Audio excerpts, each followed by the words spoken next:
And with that, hello, hello, welcome, welcome. Right, hello to Ghost, hello to Alpha, hello to Luke, how are you?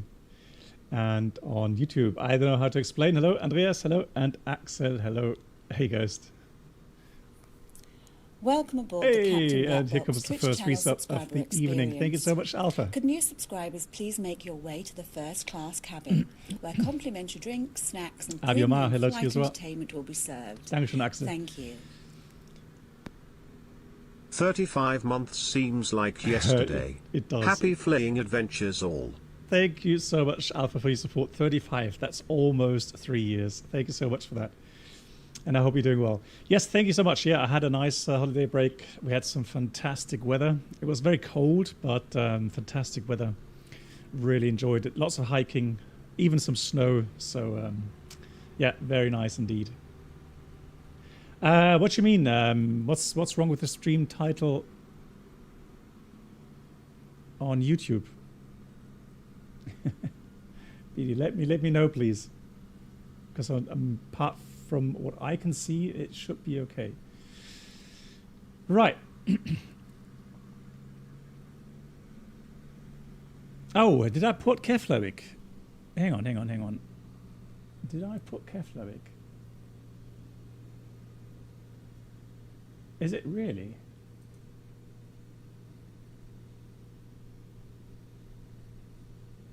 Ah, okay. I know. I can see what you mean. Yeah. So, no, but Nuke is correct, isn't it?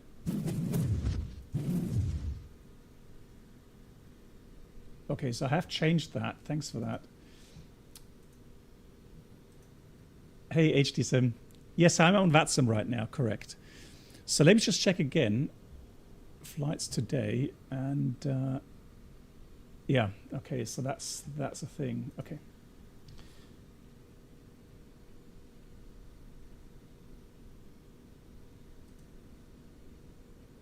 I don't know how I got that.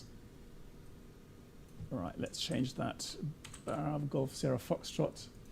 So it should be correct on Twitch as well now. Cool. And on Nightbot, I should change that as well, real quickly. Today, edit.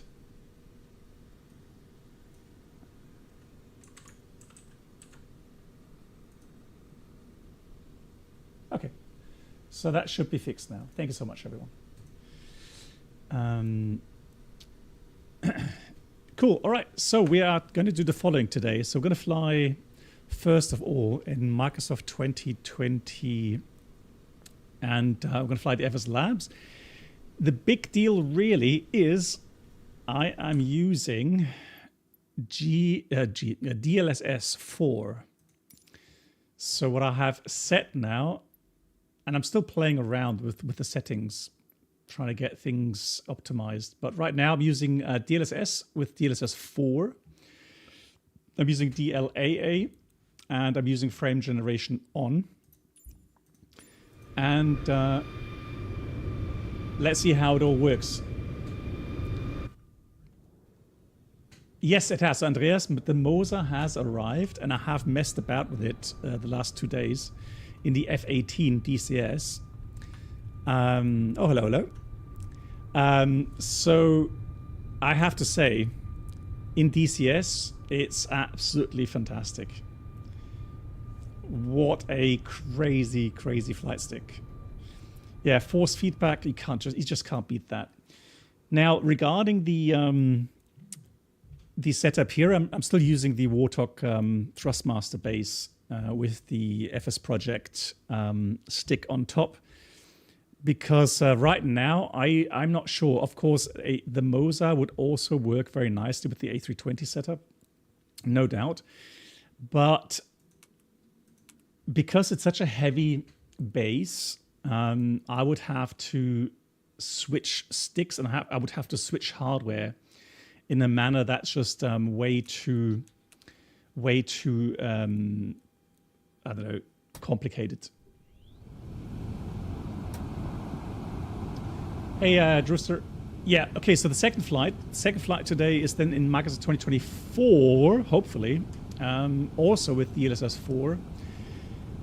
However, I'm still having some freezes, sim freezes, like complete freezes. And should that happen, then we'll switch again to Microsoft 2020, still using the Phoenix though. So we're going to do one flight in the FS Labs and one flight in the Phoenix today. Just again, I'm just interested to see how things are developing in the Phoenix as well. So we'll see how that goes. Yeah, so right now I don't know exactly what level of detail I'm using. You would have to ask me later at Roosters. Here in general options right now in 2020, I'm using 110, 100. Now I guess I could go higher, but I just want to start out at a certain value. Another disclaimer, I am using game filter, although I'm not sure why.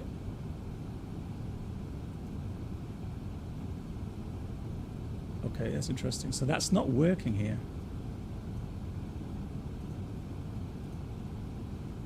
Okay, interesting. Now I'm sure I've had it working in Microsoft 2024.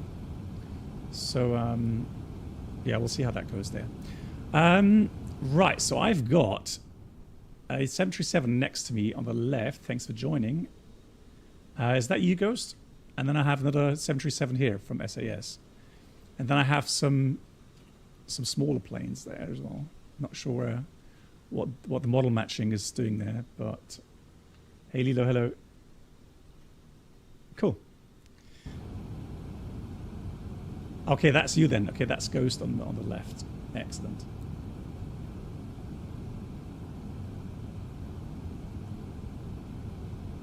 Right, let me just do this as 5. Hey, King Creed. Okay, so the question is, so BD, the question is, for what flight sim? For what flight sim do you want to use the Moza? Again, the thing is that you would buy a certain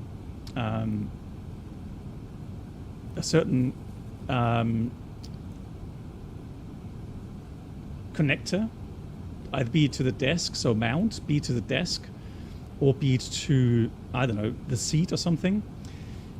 Be aware, the Moza base, I think, is around 15 pounds of weight. 15 pounds. That is a lot. It's a very heavy base. The good thing about the Moza is it works with lots of different sticks. So you can mount the Thrustmaster stick, you can mount, I think, the Windwing stick as well. You can get a Moza stick. Lots of different setups are possible there. The only thing is, though, again, the base is very heavy. There are mounts available to mount it to a desktop, for example, or to your desk. The thing is, though, I guess if you just want to use it for 737, A320, maybe some Warbirds or whatever, you're good to go if you just leave it at that, with that mount at the desktop. The thing that I have is, though, I'm using pretty realistic setups for my flight sims. So be it aircraft with yoke, or be it aircraft with a flight stick, or be it yoke with a center stick, etc., etc. I want to get the full immersion, really. So so for me right now, I'm using the Moza for the Apache, so helicopter flying, and I use the Moza for the Warbirds and the F-18, or any aircraft that has a center stick. Yes, so the Moza, you can set the dampening. The setup options are amazing in the with the Moza.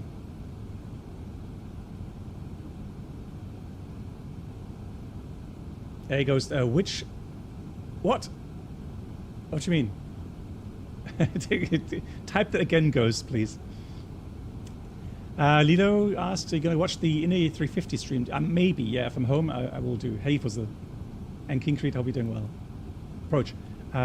Okay, so the approach, we'll have a look in a minute. Welcome aboard the Captain let me just go get the Twitch channel subscriber experience.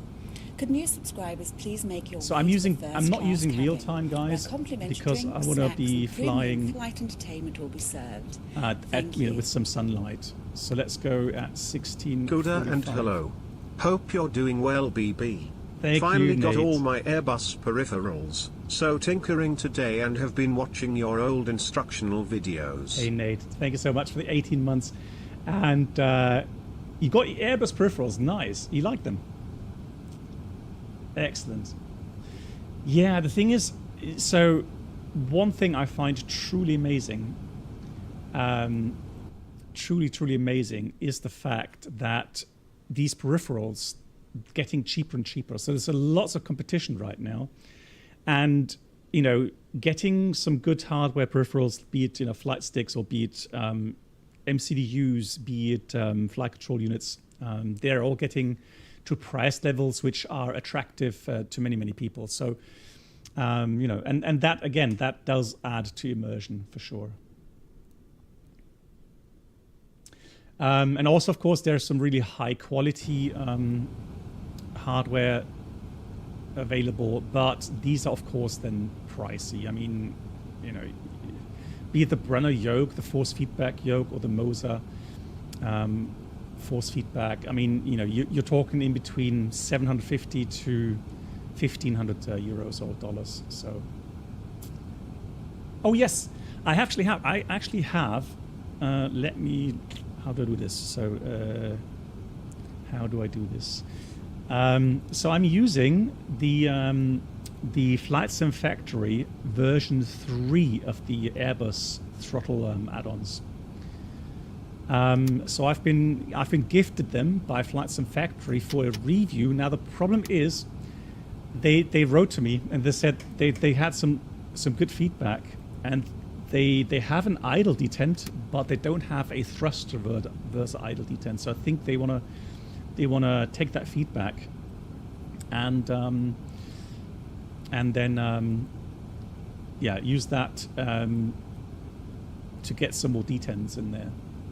One thing I find cool is the fact that I can actually arm the spoilers now and disarm them with the hardware, which is cool. Very nice indeed. 3 p.m. live time.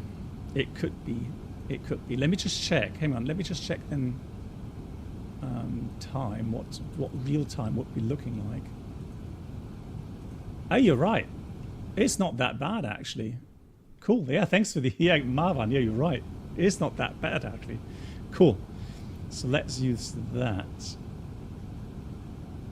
Bit of floodlight in there.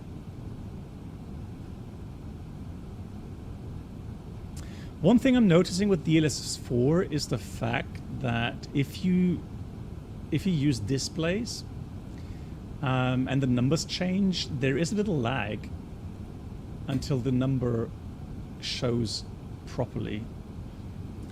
So if people do get upset by that, then I think maybe it's not the best for you then. So do I invite GSX? Send. Refueling truck is on its way. Okay, there we go. Please don't load aircraft until the fuel truck arrives and ask to do it. So, why are we flying from Cap de Lusac to Nuuk again? Well, remember, guys, the last time we were on a tour to Europe or European tour, we diverted. So we had to divert from Nuuk to here because of really bad winds. So we had a low-level wind shear, and we had to go around and then divert to this place. So now we're doing a ferry flight, if you like, although we do have passengers, but we're doing a repositioning flight back to Nuuk. And then on the weekend, maybe, so I'm going to stream Friday as well, but maybe on the weekend, maybe Sunday, I will do the long flight from here down to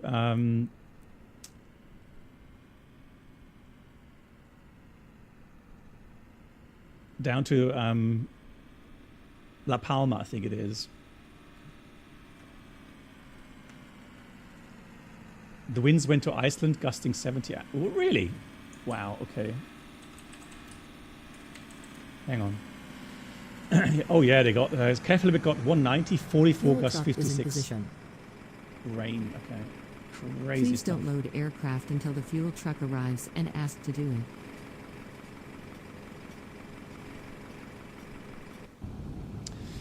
Cool. So we're called Windmill 711. We're planning level 280. And from the...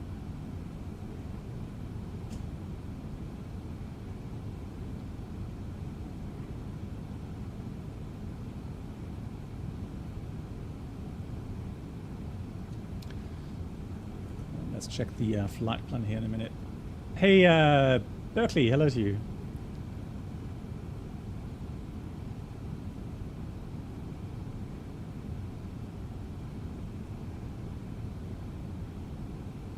Yeah, so Berkeley, I totally agree, Welcome and aboard also, Captain in Blackbox my Twitch opinion, channel subscriber experience. the Could new subscribers please make your let me way just to wait the for the alert. first class cabin, where complimentary drinks, snacks, and premium flight entertainment will be served. Thank you. And here we are, flying in places with names I can't pronounce. Yeah. Hello, Cap and friends. Hello, Mate. Buonasera. Mate, thanks for the 43 months. Long time. Lovely to see you again, Mate. And how are you doing? Hope you're doing well. Yeah, so I've noticed that the quality of the version 3, so the whole, you know, the way with the springs and the levers, it's much more solid now. So this is getting to a quality, yeah, that's really, really good. So yeah, I totally agree. Yeah. And like I said, it's great to hear that he's listening to feedback as well, right? So good thing. So we are planning with a zero fuel weight of 67.8, and the fuel is about 6.1 with 800 kilograms extra. So 67.8.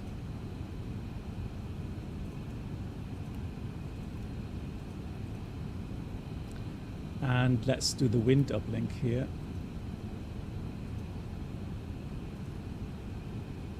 I wonder, is anyone else using DLSS 4 here, guys? Anybody else here using DLSS 4? Yeah, I would be interested what kind of settings you use, because there's so many combinations with the anti-aliasing and frame generation, etc. And then I wonder if people do get upset a little bit about... You have a 2006, okay, sorry. Yeah, Nate, yeah, you should not worry. You'll like the Airbus, 100%. So let's start boarding. 67.8, that looks good. Oh yeah, by the way. So let me just have a look real quickly at the tech logbook. So I already checked it, and there's nothing new. Do you want to So- who else is coming? We're still troubled by the QAR maintenance message on the status page. So if we go to the status page, that is still there. It has no effect. It's just more for maintenance action. For us, it doesn't have any implications. Nothing that we have to consider here for the flight. And also, I want to check one more thing here. Options. Hang on. Failures. Service based. Yeah. Yeah. That's still fine. Cool.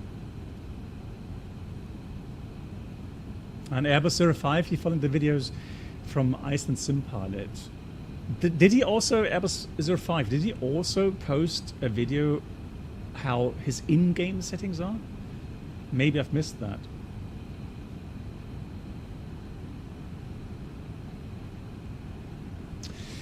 Is that in 2024, Berkeley, or is that in 2020?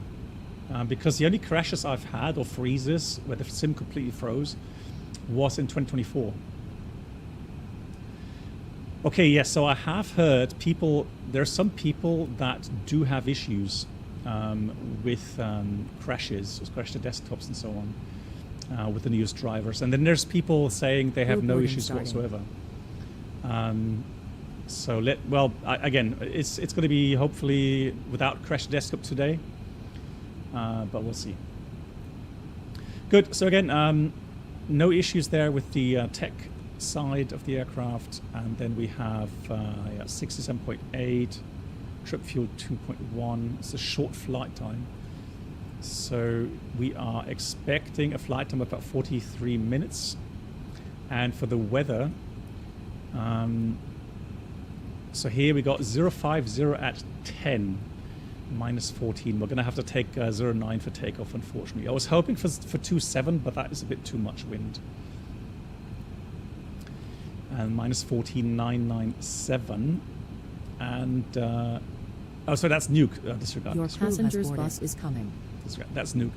Here we got 040 at 6. So actually here, we would have the option to depart 27. I think we will do that. The reason being is that 27 has less terrain. So if we go the other way, I mean, it's not a big deal, is it? It's just the backtrack that's a bit different.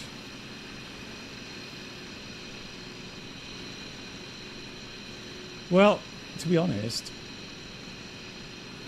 I don't see any much time difference taxing, so we might as well take 09. Yeah, we'll take 09. So we are expecting then a departure route called Gilpo. So let's have a look in Navigraph. The route, sorry, the route, I'll give you the route in a minute.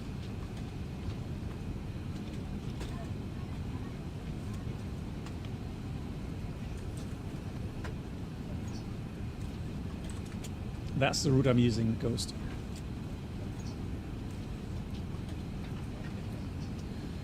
So we have the apron here. Oh, let me start Simlink. Hello.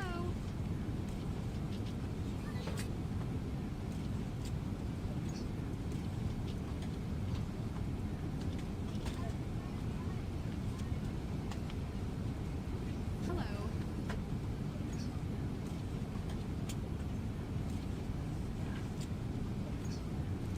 May I see your boarding pass? Welcome on board.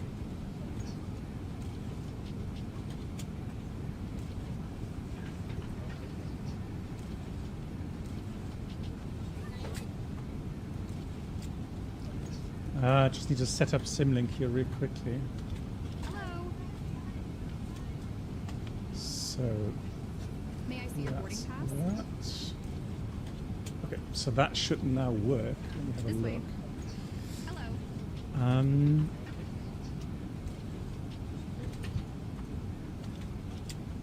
So this will be the departure route out of 09.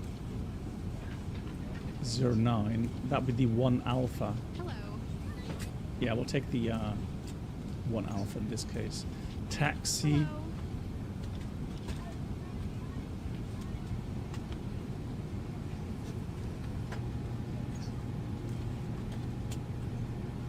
Hello. This way. Cool. Now let's have a look. Boarding pass, please. Should we start that?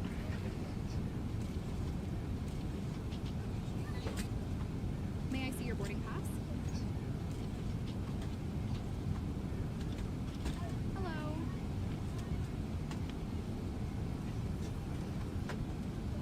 Hello. There we go.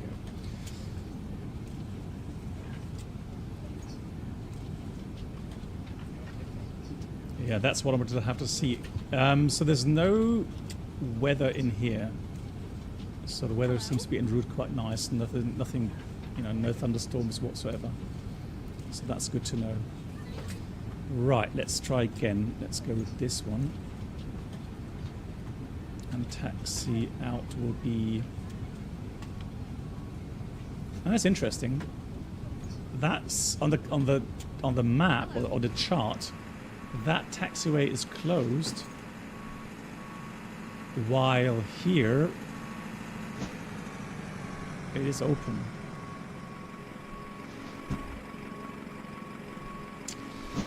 Hey, Iowa Scotsman, how are you? Nice to see you.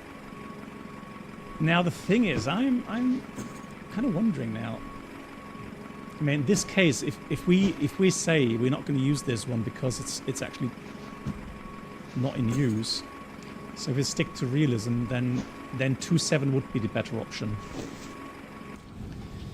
All right, sorry for switching around all the time, but we're going to take 2.7. It does make more sense. Otherwise, it's a huge backtrack. All right, let's take.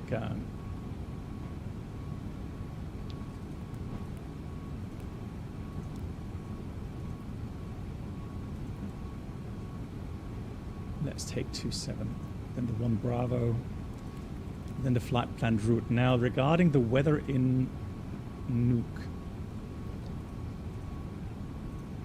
that was easterly winds, wasn't it? Yeah, so easterly winds, meaning we're going to take 04 for landing. And what options do we have? Hey, Valentino, do you miss flying Airbus in real life? To be honest, no, not really. It's not that I don't like the Airbus or anything. It's just, like I said before, I've never had a strong emotional connection to the Airbus. It sounds weird, doesn't it? But I've spent more time in Boeing aircraft and, the 737 classics back then and the 747. It's just one of those things. I just love these aircraft, and so yeah, I'm more emotionally attached to 737, 747.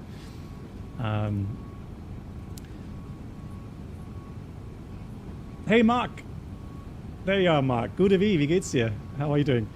Okay, so we're gonna go plan for ILS 04 with Abano transition. I would say there is no star, so let's do that.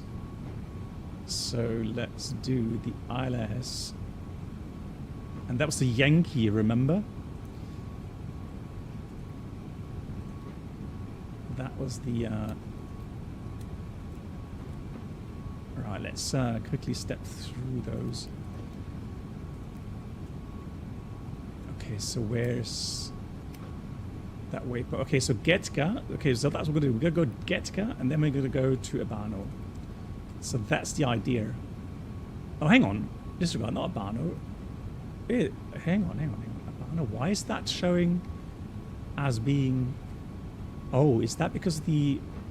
Yeah, you know what? I have a feeling the runway is being shown true north while the scale is magnetic north or something. Because that doesn't look correct, does it, from the picture? Oh, you were here for, hang on, but you didn't say hello at the beginning, did you? Oh, now it's really laggy a bit. Alright, let's see. Cool. When is the next flight in Sim? Here on the Flat Sim? Pretty soon, actually, because I'm going to prepare for my Sim Check ride this month. So, hey, cool.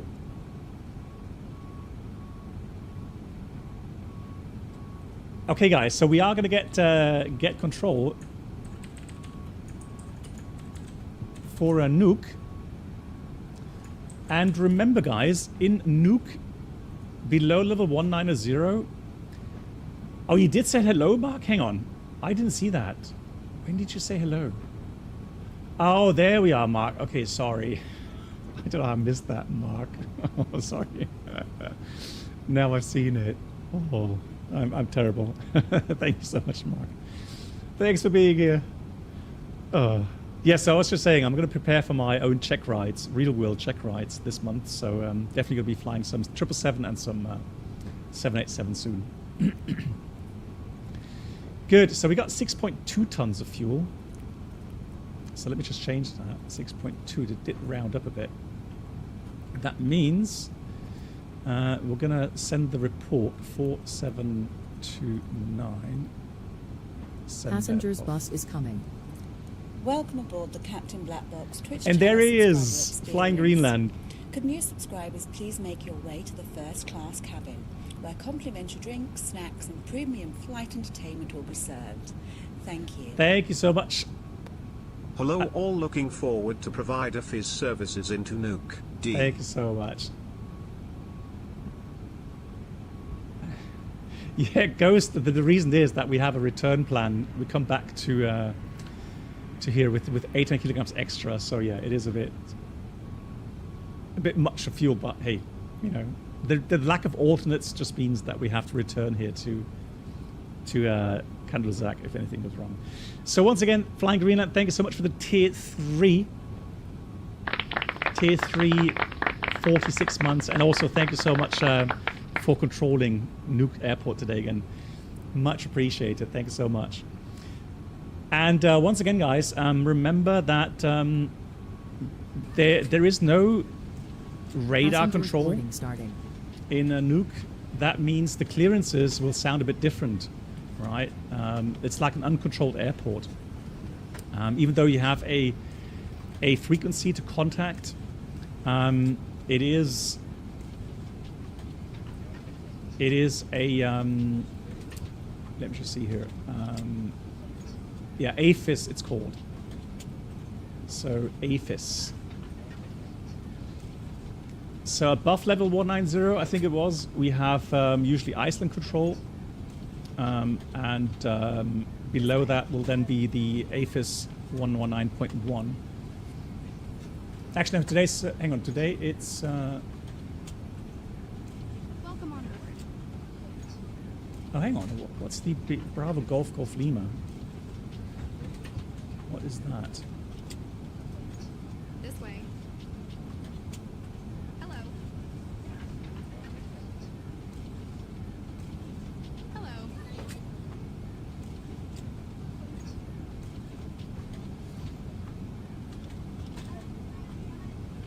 Is that, hang on, is that you then, Flying Greenland? Yeah, that's you. Okay, so 1 to 1.3. Yeah, that's you.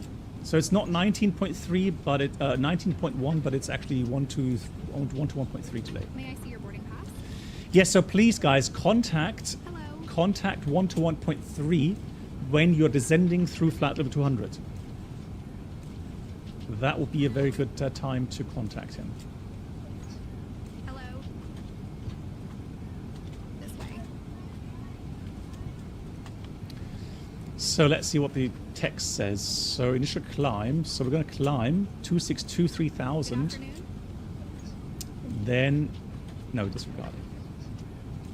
Yeah, it's correct. So 262 3000, then left direct Sierra Fox 501 and at Gilpo, and Sierra Fox 501 at or above 5000 and cross Gilpo at or above 8000.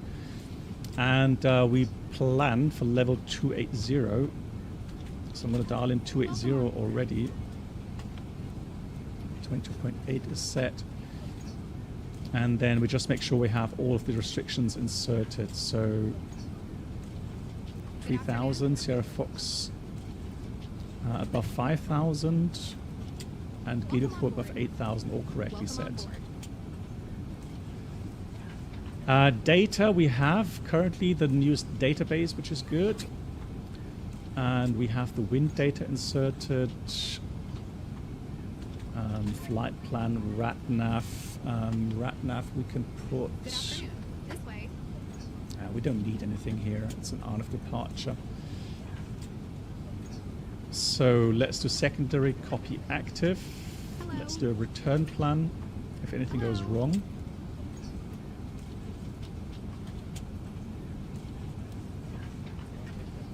Welcome on board. And we are going to fly the ILS, the localizer 09 Zulu Novaya. Cool. And in case of engine failure, we're just going to proceed straight out. I think that should be okay regarding terrain. Yeah, terrain will be fine. Cool. This way. So we can go Bravo Golf Sierra Foxtrot 27, and then the radial is 269, May I see your boarding pass? or track 269, Hello. 25 maximum.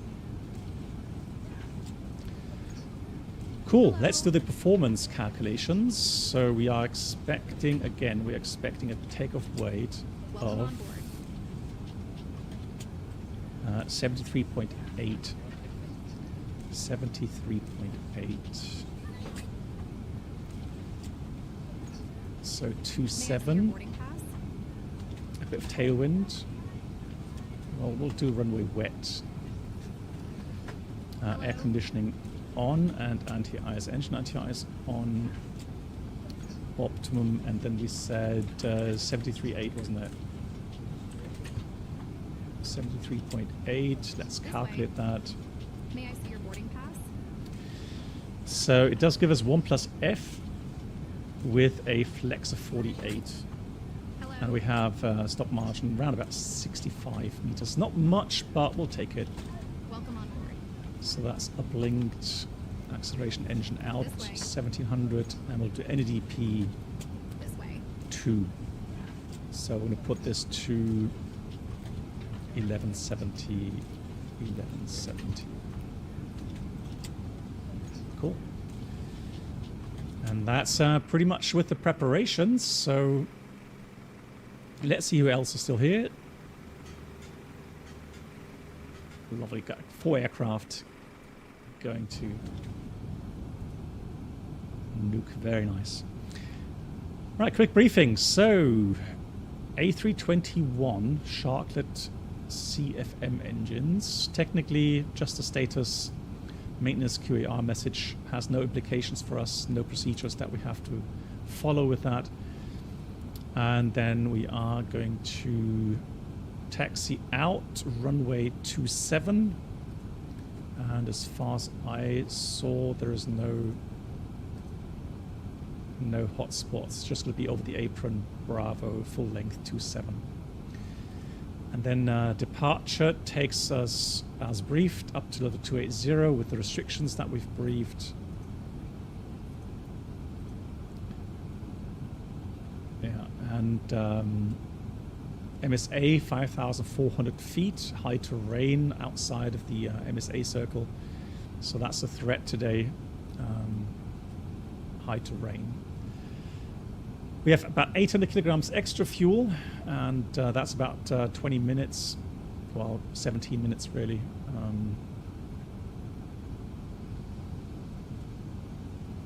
And that's about it. So let's do the first checklist. So we've got the cockpit preparation checklist. Gear pins covers removed. Fuel quantity 6,200 kilograms balanced.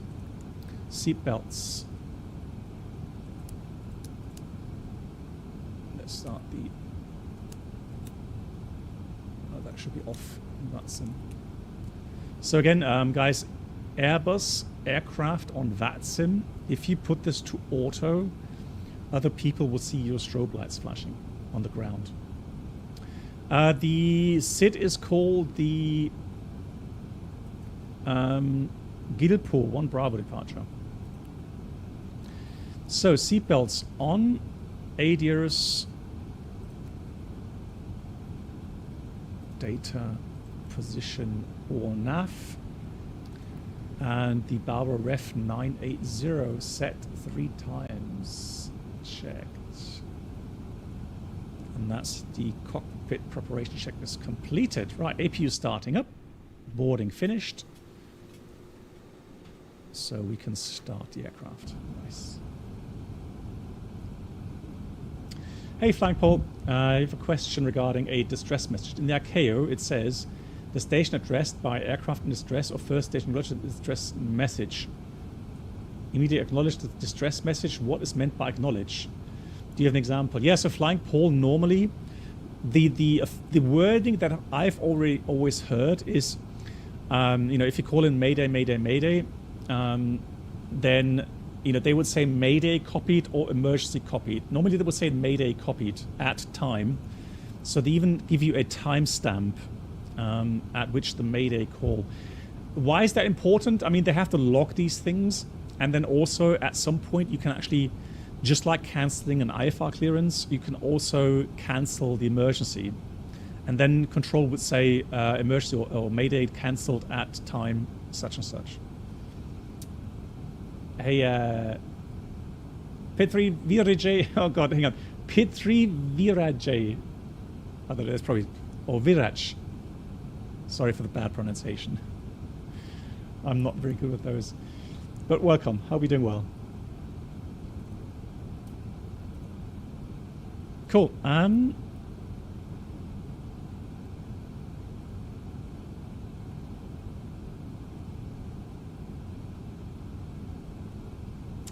Okay, nice. So question comes in, how are you doing? I'm doing well, thanks for asking. I have always wanted to know that since you are a real-life pilot, how do you make time to stream long flights?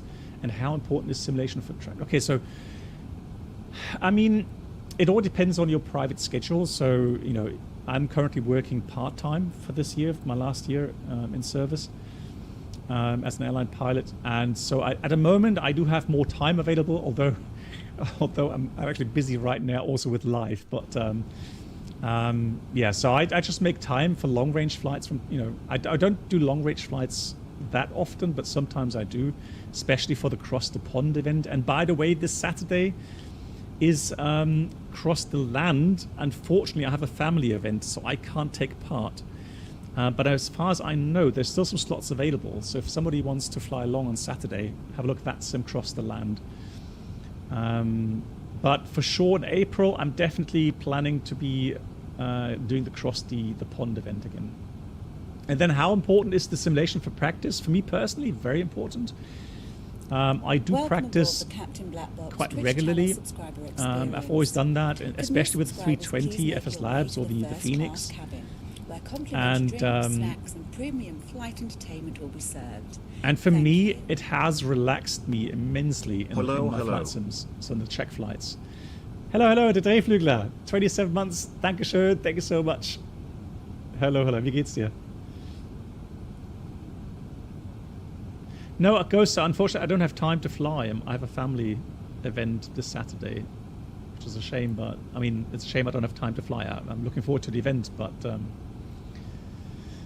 right. So we have a zero fuel weight, 66.6, so it's a bit less than expected.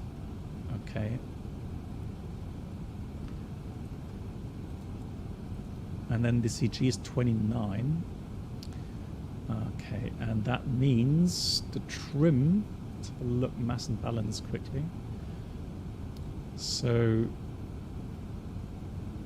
29.2, and the takeoff CG is, that's, yeah, 27 is takeoff CG, and takeoff CG 27 means it's going to be pretty much neutral.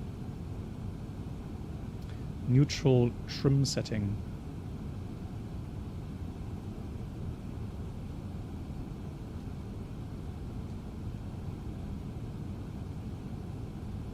Yeah, Flying Paul, right. Good. Alrighty. So that is all set. We've done the weights, inserted that as well. Meaning we can do the last items here. Let's get the doors to park now. I am doing a taxi out. How do I set that here? I don't need to do pushback. That's going to be interesting. So let's have a look here. Atsu, AUC menu, departure, pushback, no push. and There a we very go. warm welcome to your flight today. My name is Norman. It's my pleasure to introduce the rest of the crew today. Working way up the front, we have Tim. In the center, very shortly is Carl, and up the rear, we have John. Ladies and gentlemen, we are here for your comfort, but primarily for your safety. With that in mind, please, we do ask for the 2 minutes of your time whilst we take you through the safety procedures of this aircraft. Thank you.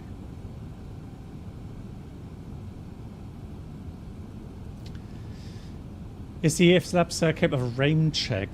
Ladies and gentlemen, very we good now question. ask for your attention while we take you through the safety procedures on this aircraft. A safety card Let me is in just your seat check. pocket showing the exit routes, GPS monitor, oxygen where masks, was that? Was that life jacket, position and monitor? brace position that you must adopt if you hear brace, brace. There are 2 emergency exits at the rear. Oh, where was that 4 again? in I know the there's a... middle, and 2 at the front of the cabin. Floor lighting will guide you to an exit. Please be aware that your nearest exit may be Where was behind that you. again?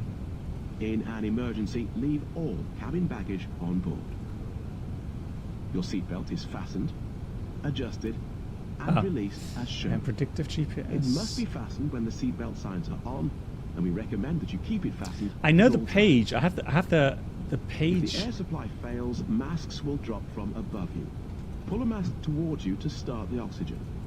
Put the mask over your nose and I mouth. don't remember though where that was now. Hold in place with the strap. Aircraft status. Pull on each side to adjust. Data. Put on your own mask before helping others. If we land on water, take the life jacket from under your seat. Put it over your head. Pass the tape. Yeah, where's around your Bruno? waist. He would know. Click together and pull the strap to adjust. We'll try to find out, okay? Do not inflate it And game inside box the hello. aircraft. When outside, inflate by pulling the toggle. I If it honestly, fails to where was inflate that? or I know there was a stopping up, page. Blow into the tube. There is a light and whistle for attracting attention. We also GPS carry monitor. flotation aids for children. Your tray table must now be stowed, Data. armrest down, window Position blinds monitor. open, and seatbelt fastened. Man, where we was wish you that? a pleasant flight. Progress. Yeah, you can do a rain check, so you can check if the satellites will be available.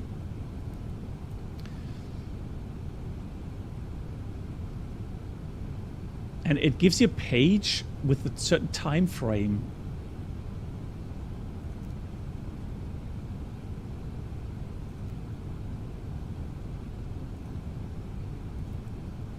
Yeah, we're going to try and find out. Okay, let's get the aircraft started here, and then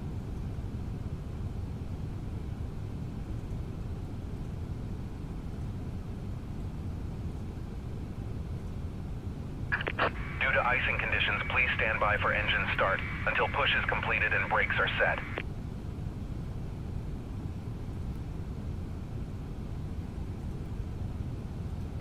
Hello, Captain. We are ready for pushback. yeah, but I said no push. Okay, all right. Anyways, so let's do a checklist. B4 start checklist. Parking brake on. And then we have takeoff speeds, thrust 150, 153, 156, and flex 48. Windows doors. Departure checks completed. Bypass pin inserted. Closed. Beacon is on, and that's the before start checklist completed. Engine starts. Waiting for the pressure.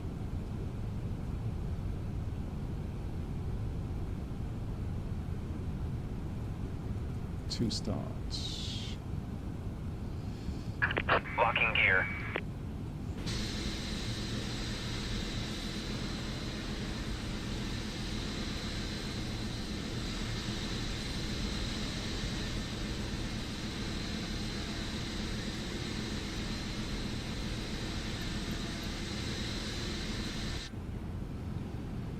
That's annoying. Why does... Hang on. Connections. Let me restart Quattro before he lifts me up. Oh, too late. He's lifting me up. Yes.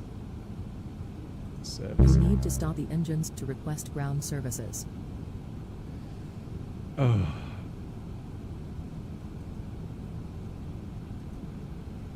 You need to stop the engines to request ground services. Right. Ooh, this could be a problem now because he's already lifted us up.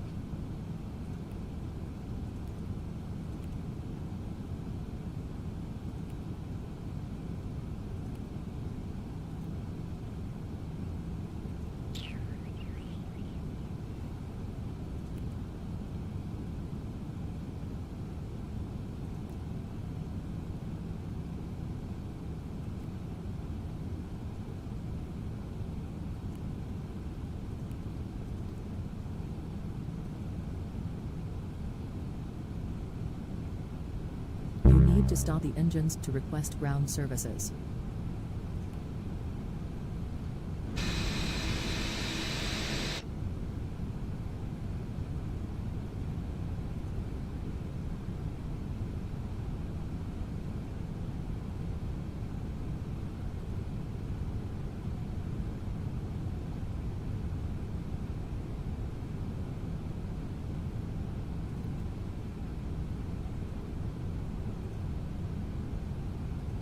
To start the engines to request ground services.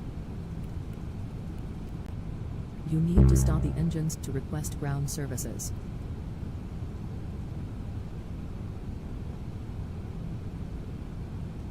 I'm trying to restart Quattle.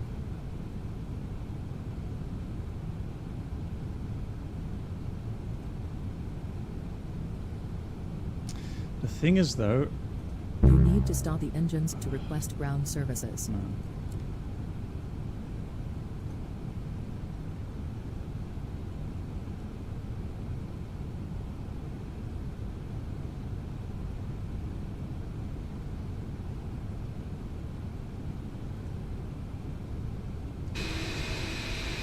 There we go.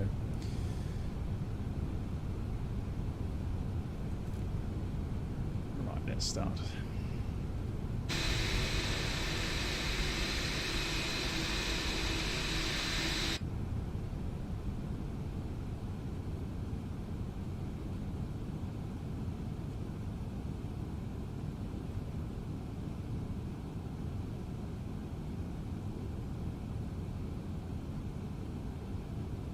Hey Chris, how are you?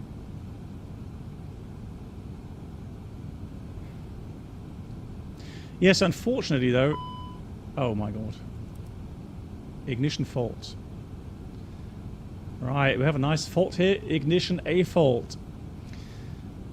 So what it does now is it's going to start using both igniters. So it's just motoring right now. You see now it's using both igniters, A and B. Let's make sure we have an EGT rise. There it is.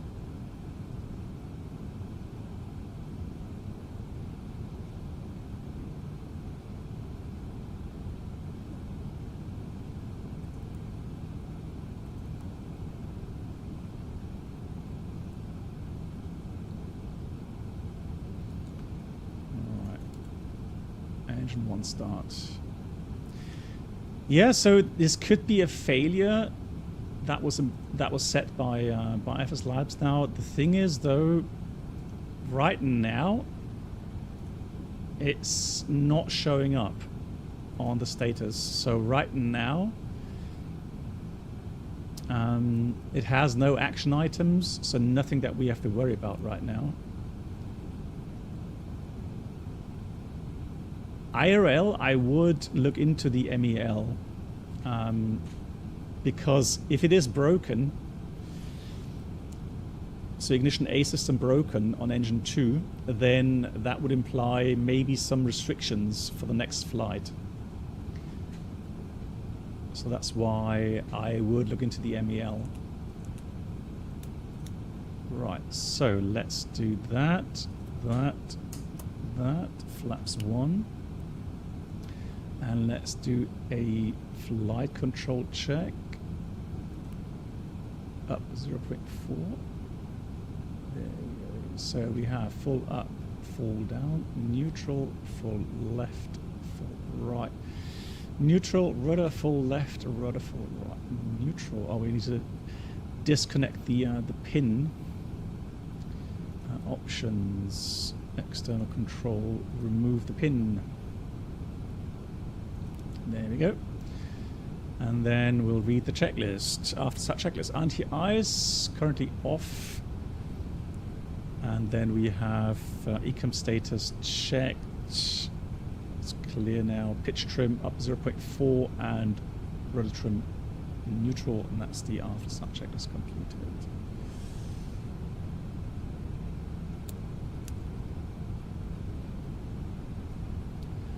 Kanazak traffic from windmill 711 taxiing runway 27.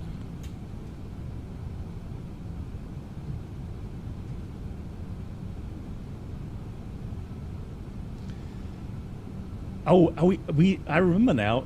Guys, remember that we were discussing the option regarding the tiller?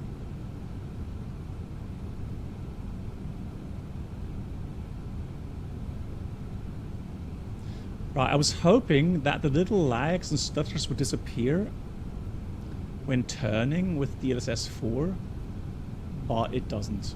It's still there.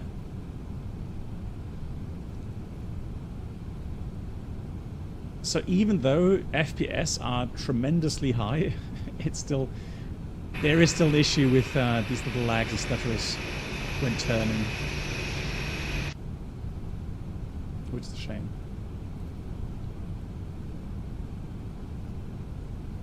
Cabin crew seats for departure, please. All right, cabin is getting ready. Fantastic.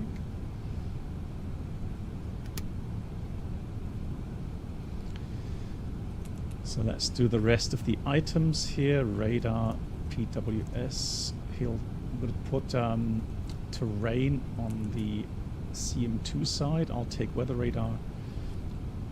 Config test is normal. Performance page. And then we'll read the taxi checklist. Flight controls checked. Flap setting 1+F. Radar PWS is on and auto. Engine mode selector normal, and the economic takeoff no blue. And that is the taxi checklist completed. No one on final. Let me just put TCAS on to make sure.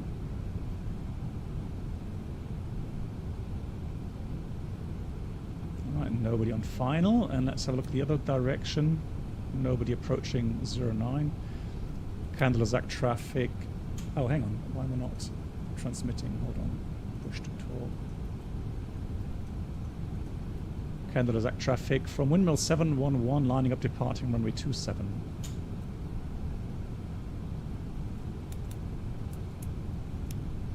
Cabin crew prepare for departure. Lineup checklist. Takeoff runway 27 full length. TCAS, TARA and PAX 1 and 2 on. And that's the lineup checklist completed.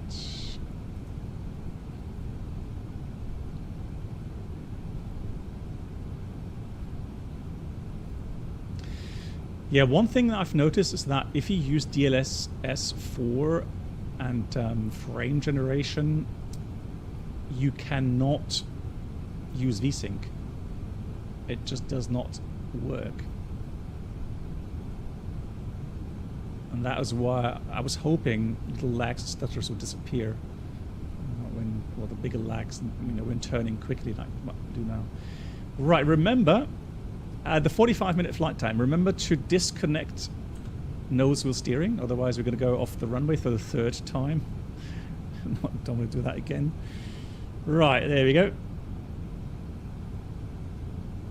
And let's start the chrono takeoff. Manflex 48, SRS auto thrust blue. Thrust set.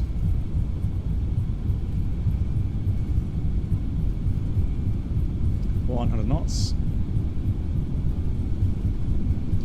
We have tailwind as expected. E1, rotate. Pause rate, gear up.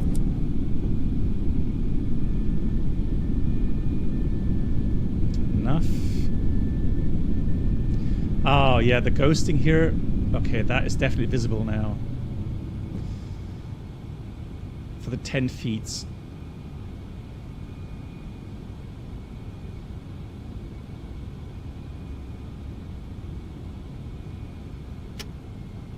Thrust, climb, auto thrust. Yeah, that's also a thing, isn't it? Ladies and gentlemen, please keep your It all seatbelt has fastened its while the seatbelt pros and sign is cons. on. We recommend that you keep your seatbelt fastened whenever you are seated. Toilets are located at each end of the cabin. Remember that smoking is not permitted at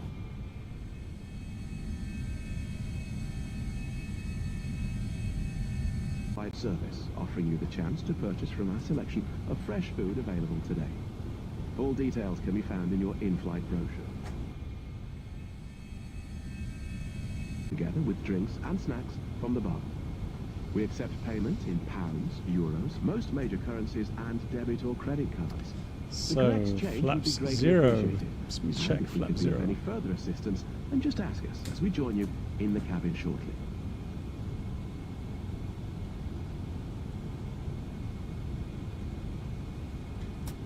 Autopilot 1.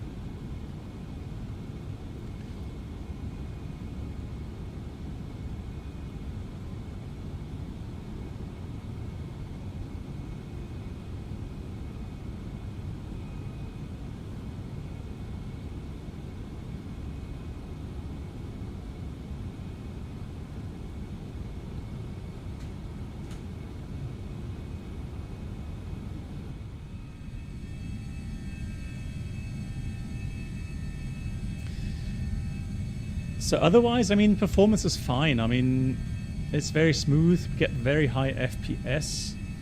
Actually, let me just... yeah, I'm pretty sure. Let me just have the overlay working here.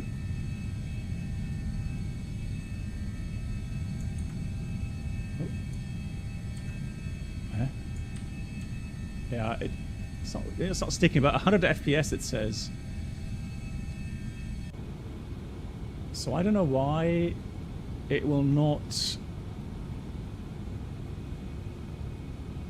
VSync.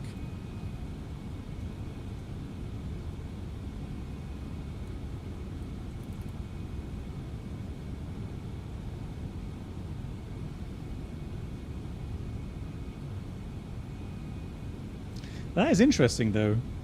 So if you zoom in, then the ghosting is a lot less. So if you sit further back, so the viewpoint is further back, then the ghosting starts.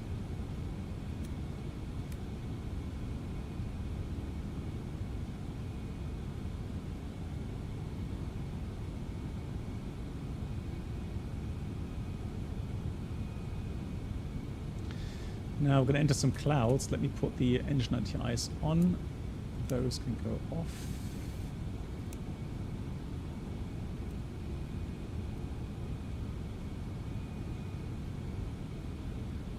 So we have the 5,000 above here, we have the 80 above there, so that's all fine. Passing level 100. Seatbelts, we'll wait for the with the seatbelts until we get above the cloud layer, because we may have some turbulences there. So RATNAV is clear. Let's get the fix info cleaned as well. Secondary copy active. And that's about it. So now we have a look. Oh, we got ice there. Look at that. So the icing indicator, and it's building up quite quickly. So wing anti-ice on.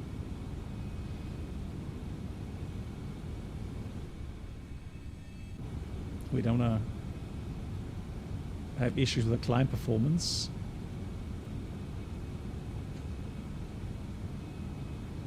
Beautiful.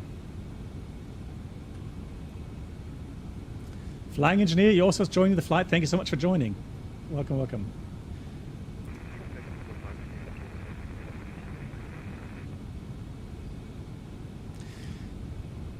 And again, those that are joining, if you're not familiar with the procedures going into Nuke on VATSIM,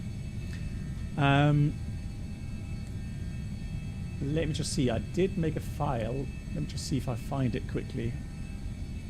Downloads.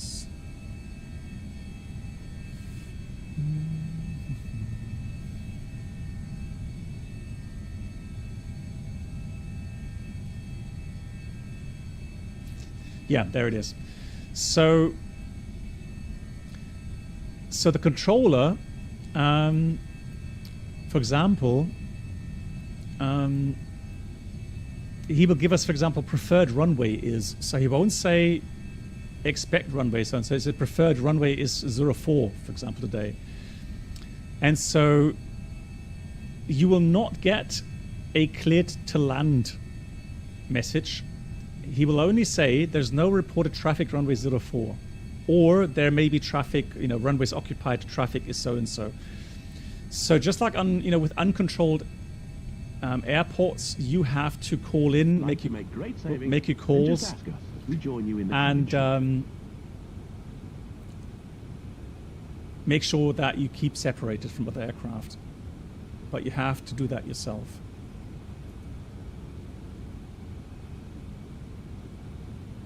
Apple Creates, hello to you. How are you?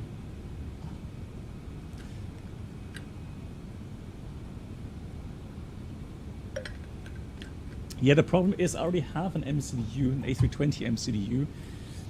The problem I have, though, is the space available. The only thing really I find attractive with the Winwing MCDU is the fact it works very nicely with those Monster Tech mounts. And there I could actually put it on the right-hand side. Hey Nuka Simpilot, greetings. How are you? Oh, lovely. And we are real time. Isn't that cool? Real time, and the sun is just setting now, and it's cold outside.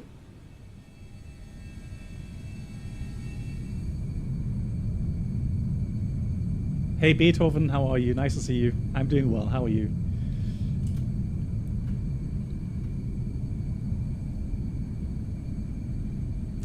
Next flight will be interesting. Again, I'm hoping we're going to be able to manage a full flight in Microsoft 2024 without any having any crashed desktops. We'll see. We'll see how that goes.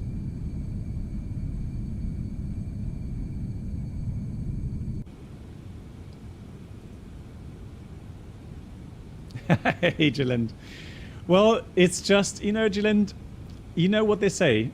You know the definition of a pessimist, right? A pessimist is an optimist, but with life experience. You see, that's the difference.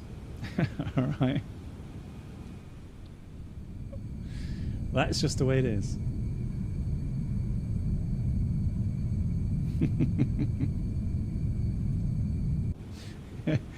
Yeah, I love that quote. I think it's a really good quote, yeah.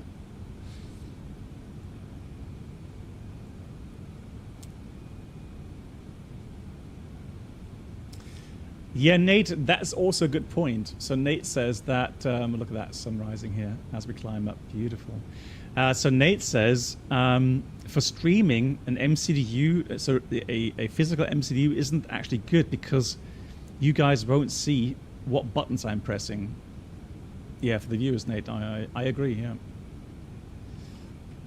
I agree. Oh, look at that. Gorgeous. Hey, forward, good evening. You say an optimist. Okay, that's the other way around. An optimist is a badly informed pessimist. That's also a good one. That is also a good one.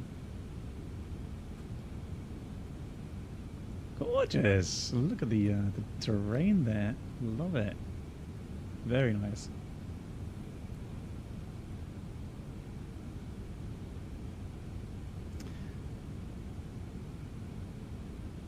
Yeah, so Nuka Simpilot, a couple of weeks ago, like 2 or 3 weeks ago, we actually flew from Keflavik to Nuuk.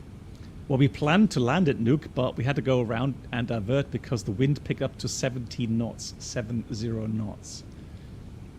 Absolutely crazy winds. So, yeah, we diverted to Kandilazak, and so now today, because I'm doing the European tour, or a European tour,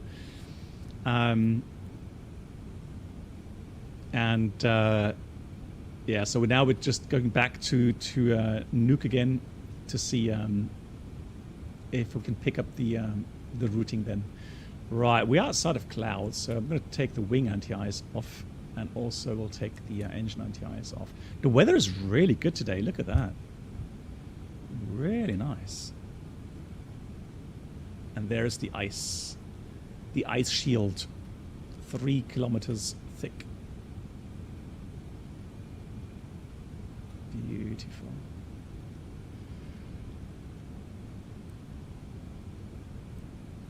Forward, how are you doing? Wie geht's dir? I hope you're doing well.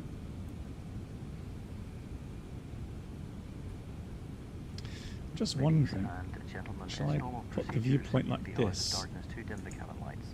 You'll find a reading light in the panel above your head. Yeah, I'm on. Well, I had a lovely holiday in Harz. So it's a little kind of mountain range here in northern Germany. Well, it's actually just a little bit southeast of Hanover. Yeah, and so we went up. We hiked up to the Brocken. It's about 1,500 meters high, I think. And yeah, we had -4 degrees up there, and but blue skies. Lots of snow, which was nice. 1152, sorry. Okay, so 1152. It felt like 1,500, but okay, only 1,152 meters. Which for northern Germany is still very high, okay? Give me that. You couldn't really make snowballs. It was so powdery.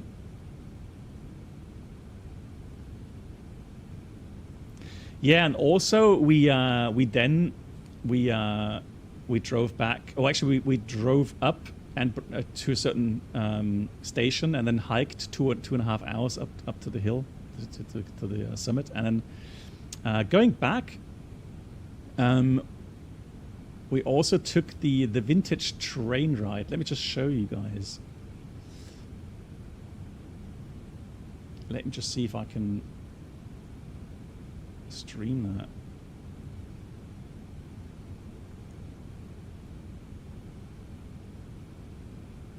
Hold on.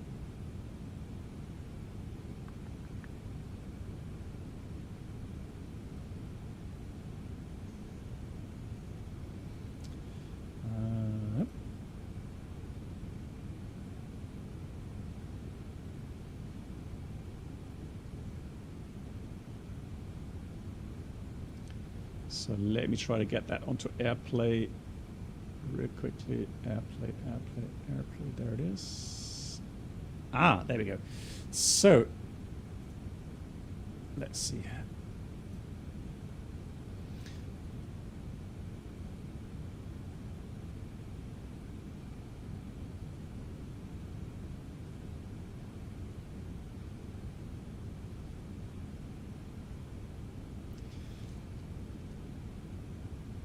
That takes you back in time. If you travel on these vintage trains,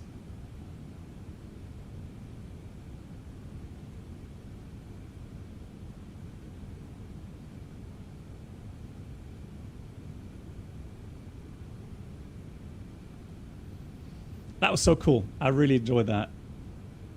That was really nice.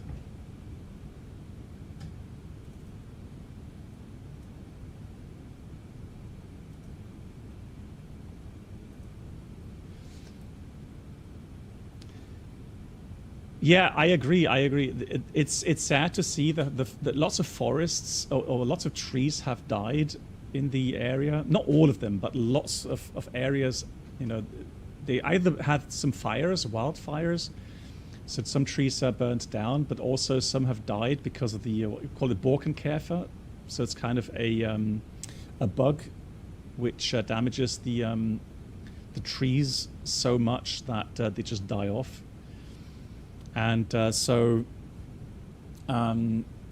yeah, now they said they're gonna, take the trees down and just let nature take over, and whatever nature decides on which trees to allow to grow, that's what's gonna happen, and hopefully the next generation of trees will be more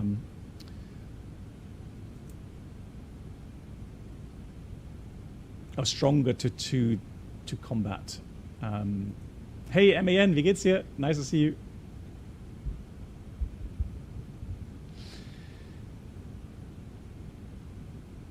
Nicolas, hello. You was wondering after the crash, what is our visual separation approach allowed?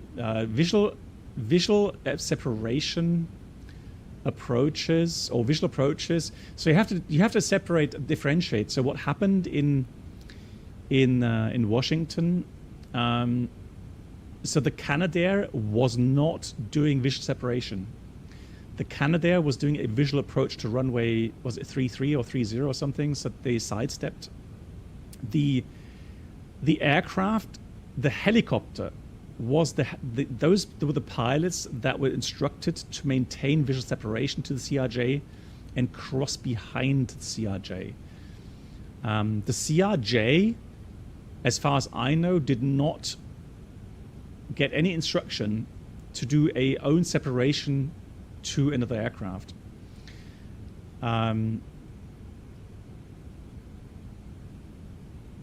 And also visual separation behind at nighttime is not allowed for many airlines anyways. So maybe the US airlines, but I think for the European airlines, they probably don't allow that. Yeah, MEN, I was a little bit on holidays, so that's why I had like 9 days off streaming. So much needed holiday break. Went hiking in Harz. It was beautiful. Had beautiful weather. Really cold, but absolutely sunny and really nice. Right, let's get some weather, shall we? And then let's prepare for the approach. Oh no. Oh no. Oh no! Oh. Hey, Lilienthal and Terrainer, hello. Wow, okay. So these are the things, these are the problems people are reporting with crashed desktops. No, Terrainer, you did not curse the stream, no.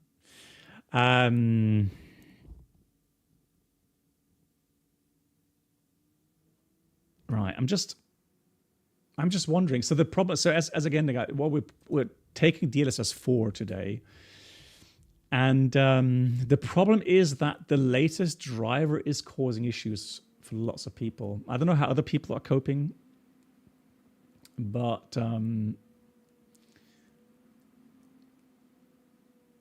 yeah, don't worry. I'm going to use a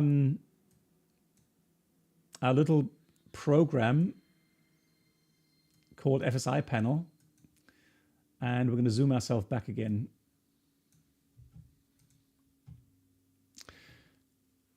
Where we had a crashed desktop out of nowhere. The thing is though,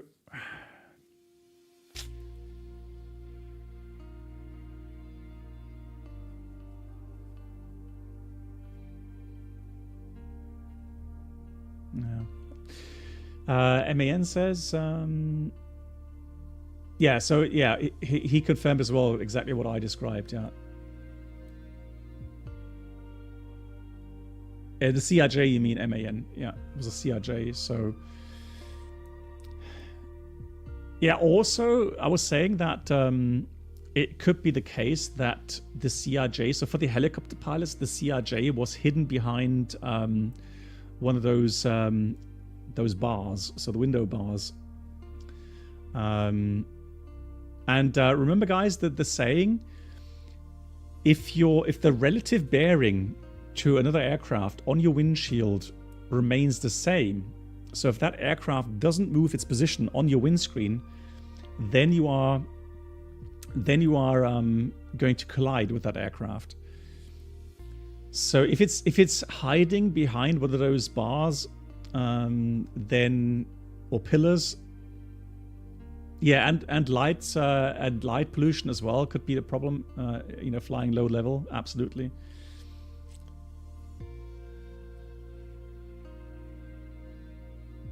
So the weird thing is today, I did use DLSS in DCS, and I played a mission in DCS for about 2 hours and had no problems. There was no crash to desktop. Microsoft, not so much luck. What I will do, guys, I will go back to TAA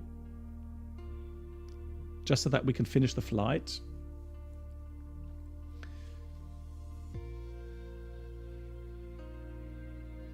Jalint asks, no, flying Greenland, we're going to go zoom ourselves back up level 280 in a minute.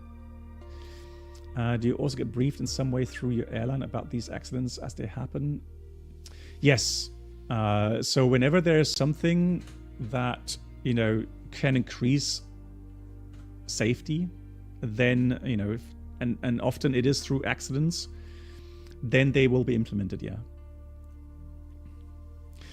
Giving you a good example, the Air France crash, the 330 crash in the South Atlantic, it was found that, or it was concluded that one of the contributing factors was the fact that pilots fly too much with autopilot on and not doing enough, so especially long-range pilots, that they're not using or doing enough manual flying.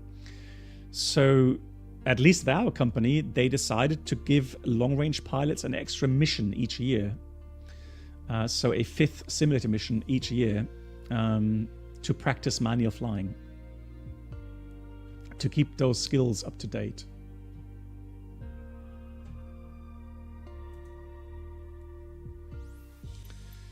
Right, let me just see what I can do here. Options, general options. So,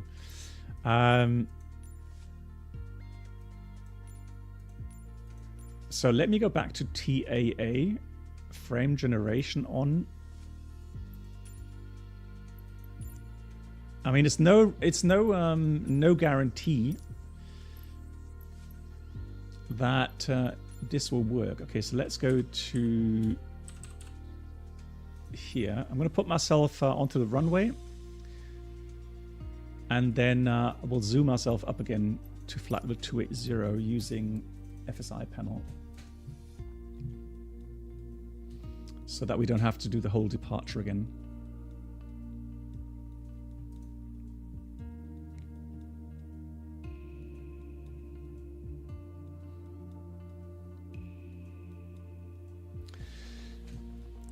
Yeah, Ghost. I will see.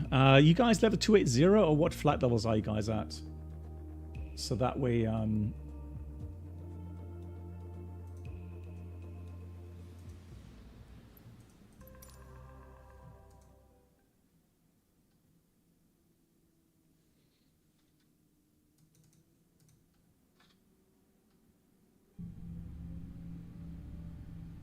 oh, hang on, I put myself at the wrong airport. Oh. It doesn't matter. It doesn't matter. It doesn't matter where we start. So...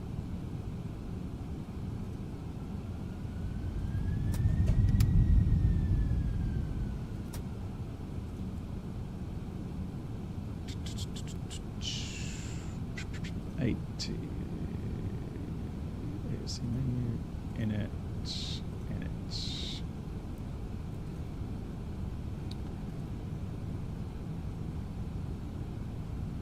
So instant refueling, 1905. Instant refueling, here's the fuel. And then we do instant boarding as well. Instant. There we go. So I'm going to put myself at position. Was it Getka?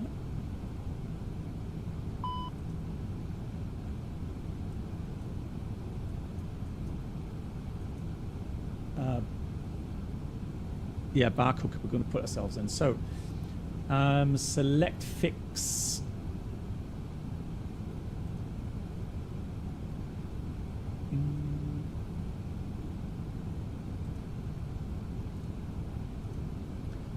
So, pick fix. It's called Barcook.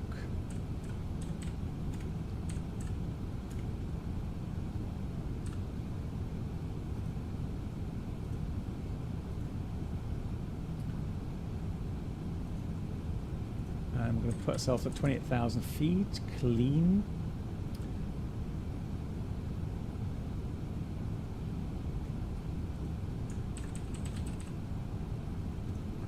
So default heading is going to be somewhere like this. Save.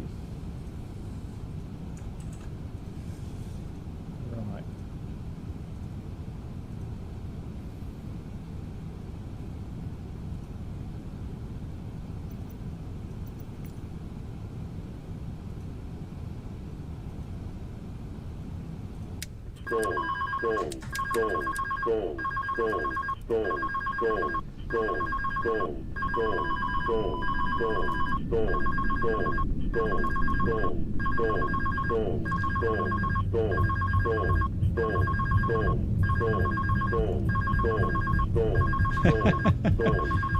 Flurkle.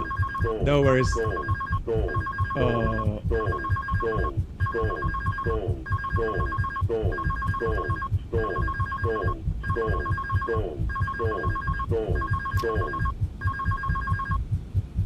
Right. Hold on, hold on, hold on.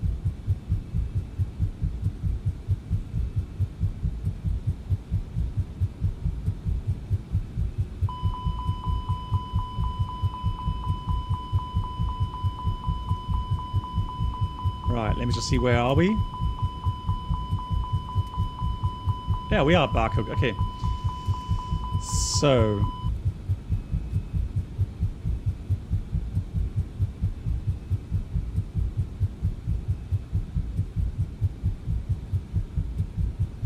Let's see if we can get this fixed. I'm not sure about the sound though.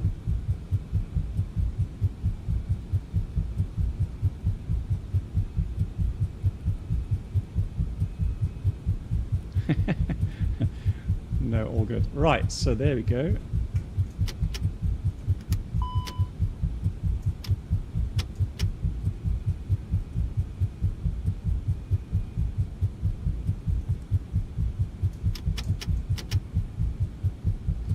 So now we have to see if we can get the aircraft climbing.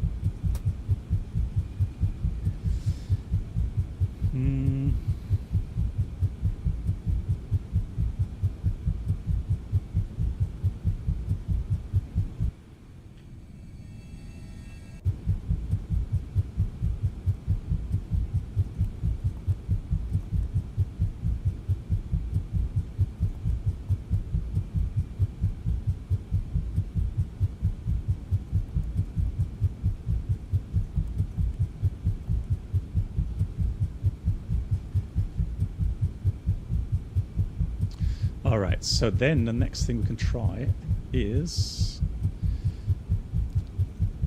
Let me see if I can fix the failures here.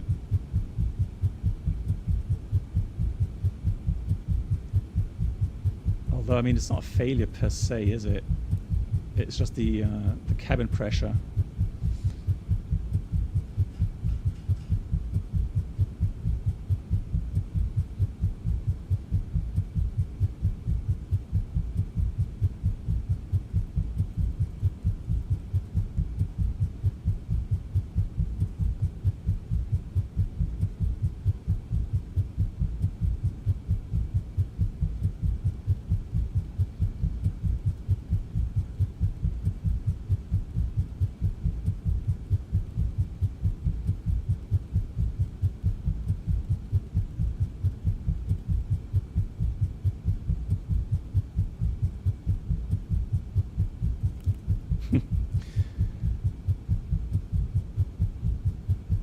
Yeah, I'm...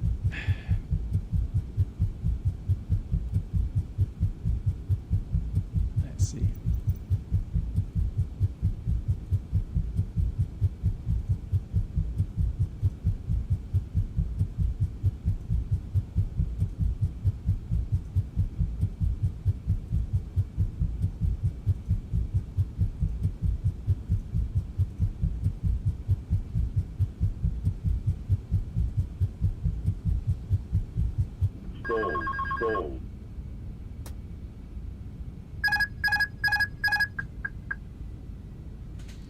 Okay. At least now the sound is gone, which is no, it's not.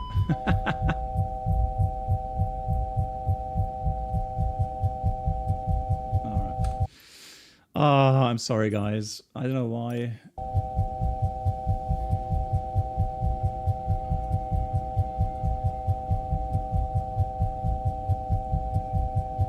No, I want to get the aircraft.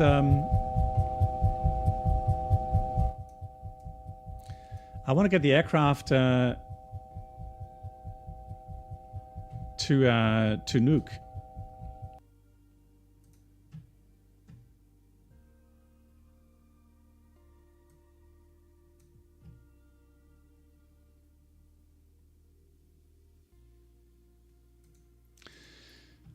Yeah, the last time I tried that, moving the aircraft to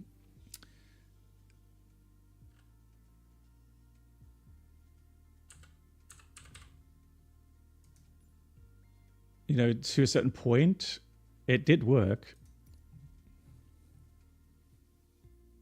Yeah, it did sound a bit like we're rolling the ground. I agree. Yeah. Okay, guys. Hey, Ted. Yeah, so I think I can confirm the latest NVIDIA driver because I've had a crash the desktop now here in Max 2020 and in 2024 this afternoon. So I think it is safe to say that that latest driver from NVIDIA, you've got to be careful with that.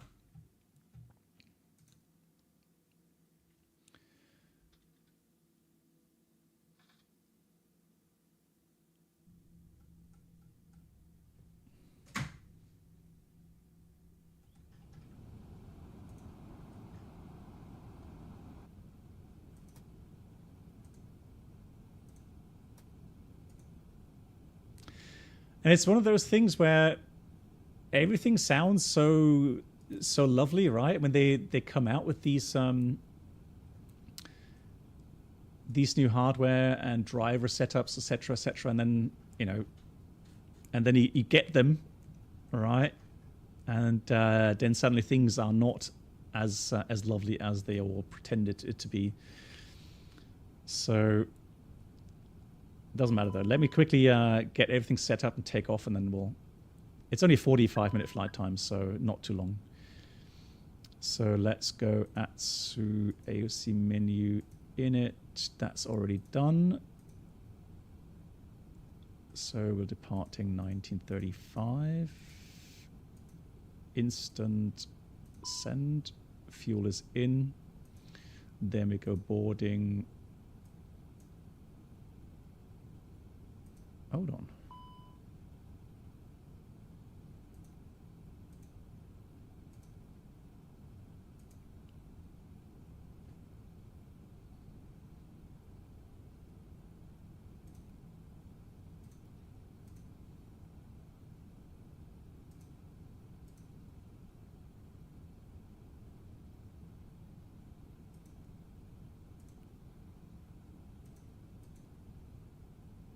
There we go.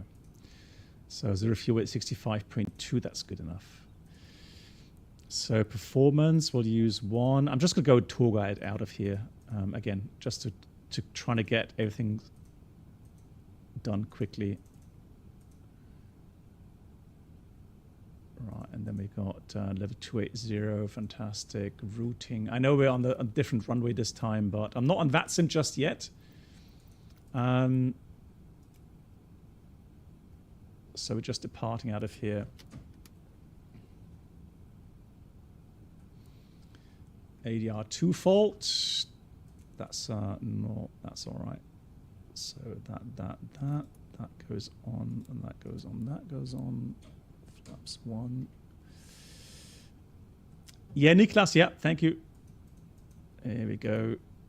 And again, real quickly, just to get airborne.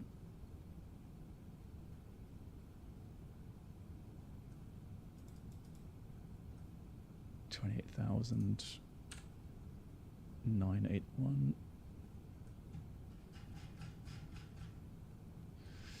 That looks good. Takeoff config. Spoilers. And that is all normal. Let's go.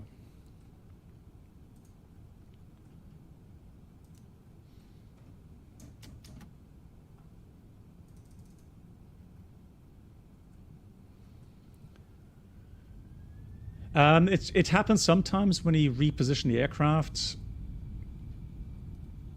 Let me do sounds back. There we go.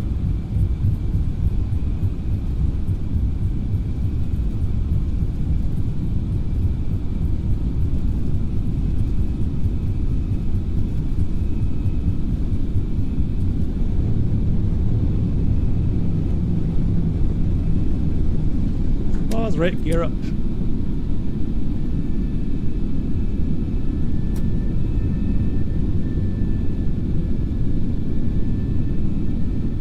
Well, it's gotten dark quickly, hasn't it? It has gotten dark quickly. So I'm going to go direct Barcook straight away. Enough. And I'm going to climb a bit quicker, get over the terrain here. So we've got thrust, climb, up, loop, auto thrust.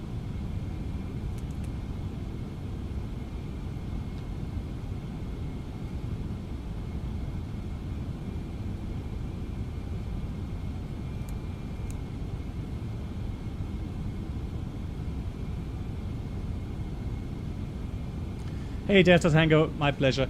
Yeah, one of the things that is somewhat frustrating from time to time is the issues we have with drivers and, you know, hardware stuff, etc., etc. So that is always a shame.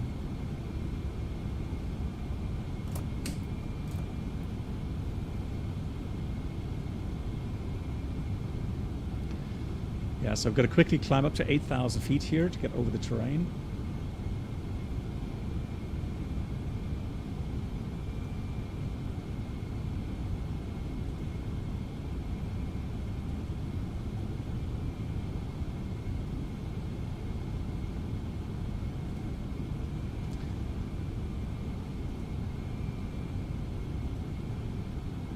Right, so now I'm back on VATSIM again.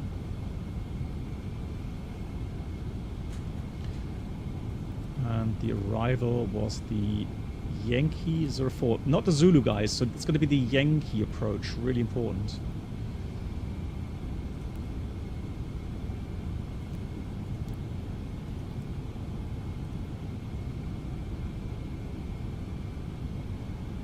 So I think we're good regarding terrain. Speed managed. Let's clean up.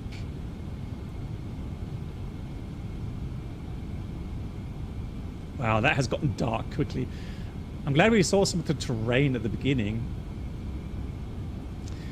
So if you look at, I'll show you the approach chart in a second, Mighty Morph. Hello to you. Let me just clean up the aircraft and then...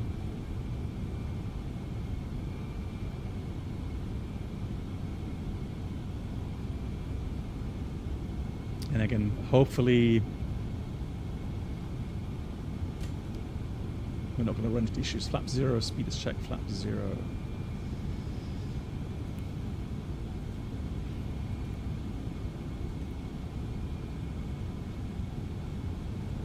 Passing transitions, set standard, standard cross-checked.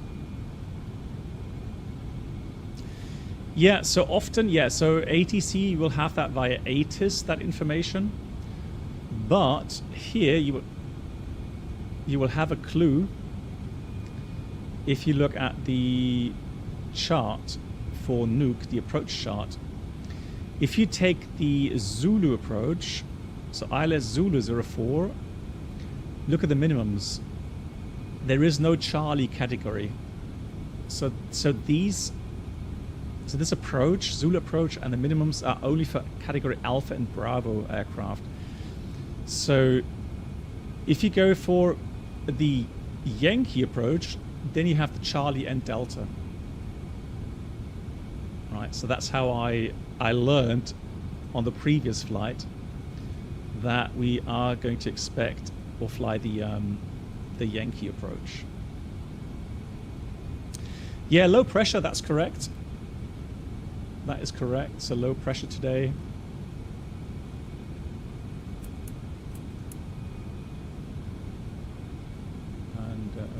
Probably a little bit of clouds. Let me just have a look here. Oh, my cat. My wife isn't home and the cat is going, yeah. Not sure if you hear that. If you hear a cat meowing, he's fine. Alright, he's fine. He's just bored and wants to be let out. So anything that may happen, he may scratch off some...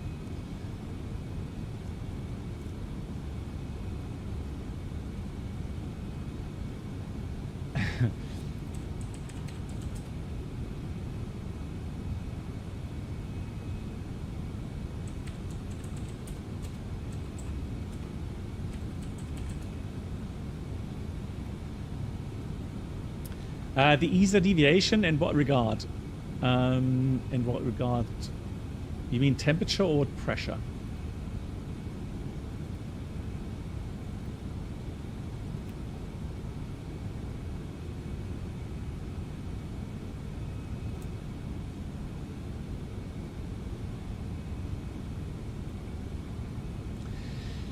Yeah, the thing is though, there is some contradicting opinions about cold temperature simulation here in the sim, in Microsoft Flight Sim. So there's people saying that Microsoft does simulate cold temperature effect, and then there's others who are saying no, that's wrong. They're not simulating cold temperature effects. So theoretically, if you have minus 13 degrees, so talking about real world now, that's about 30 degrees lower than ESA. 30. So for every 10 degree below ESA, you correct 4% of the height. So in this case today, it would be around about 12% of the height. Where would you apply that to? Well, to minimums, for example. You would also apply that to the MSA, so safe sector altitudes, and any altitudes relevant regarding obstacle clearance and so on.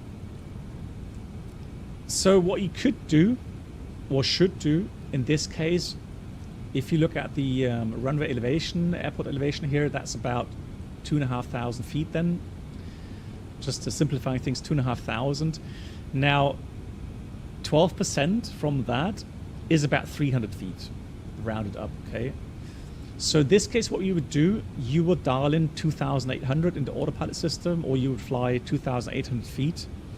And that way, the true altitude of the aircraft will be around about 2,500 feet. So even though your altimeter shows 2,800 feet, you are actually flying at 2,500.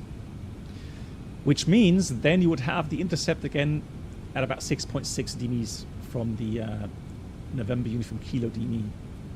Now, if you don't fly 2,800 feet, if you fly 2,500 feet, what happens? The aircraft will be around about 2,200 feet, true altitude. Okay? Which means you will intercept the glide slope, the physical glide slope, which is always there at the same position. You will intercept that though at a later stage, because your true altitude is going to be lower, even though you're indicating 2,500 feet, right? So what we could do today to check if Microsoft actually simulates the cold temperature effect, we're going to fly 2,500 feet. There's water there, there's no terrain, so we're not going to bump into anything. And we're going to monitor where we will intercept the glide slope. So theoretically, we'll intercept it around about 6 miles instead of 6.6. Hey Yoda, how are you? Oh. There we go.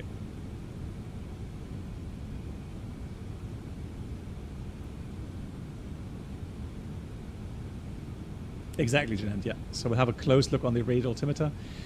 And of course, then on the so radar altimeter will give us a clue. If the radio altimeter keeps shouting 2,000 or keeps indicating 2,200 feet, even though the altimeter shows 2,500 feet, then we'll see. Yeah, this is a good flight to check this. I agree. Yeah. Oh, we got some little light again. Nice. I have deja vu. We've already been here, haven't we? And this time we keep fingers crossed we're going to make it to Nuuk.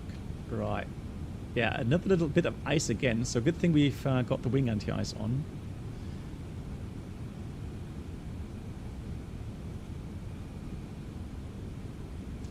So let's do some calculations quickly. No, so forward, the problem is the GPS altitude. I mean, it's a good question, good suggestion. The problem with the GPS altitude is it's referenced to a GPS model. So how it's called, a mathematical model of the Earth. Yeah, so the WGS-84 model. which means it's not a perfect sphere. So that model actually does represent a little bit better the true form of the Earth. However, it's not perfect. So depending on the position of your aircraft on the Earth, you will have altimeter errors on that. So, so if you have a look now at the GPS altitude right now, I mean, if we would set the altimeter setting, then it does come close to it. It does come close to it, but obviously there will always be some errors. Now, at higher altitude, it doesn't really matter. But if you're talking about approach, then, you know, you're down to 2,000, 2,500 feet, then of course it does make a difference. 69 for landing, that's fine. 69.6 will take runway. Actually, we should get ATIS, shouldn't we? Oh no, of course it doesn't have ATIS, so we'll take we'll take runway wet just for a good measure, and then engine anti-ice on, reverse no, config full. Calculating, we have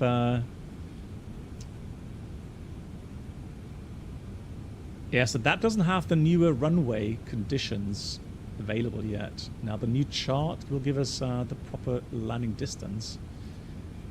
So available now, we have 2,200 meters.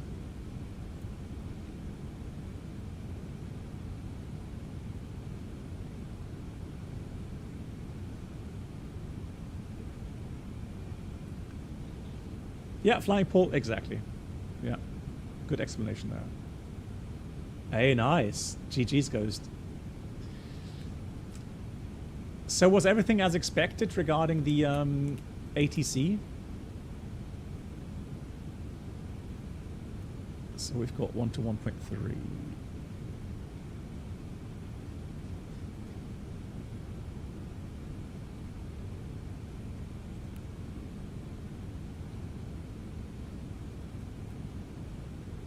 Okay, Ghost, fantastic. Yeah, thanks.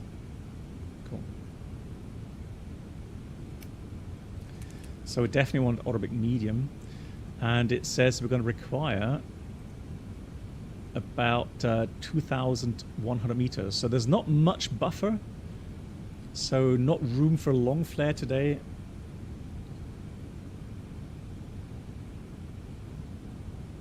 Did you update the scenery, Nicholas? Did you get the freeware version from flightsim.to? They have a new version there, which does represent that 2,200 meter runway. Yeah, it is advisable that you use the newer runway. Yeah.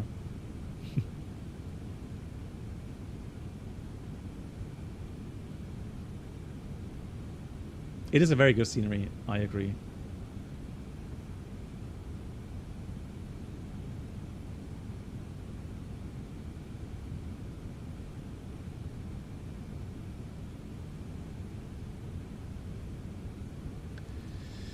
Beautiful, look at that. I love how you see the terrain then disappear under the ice. And look at that, that's the Earth shadow as well, really cool. Beautiful view here.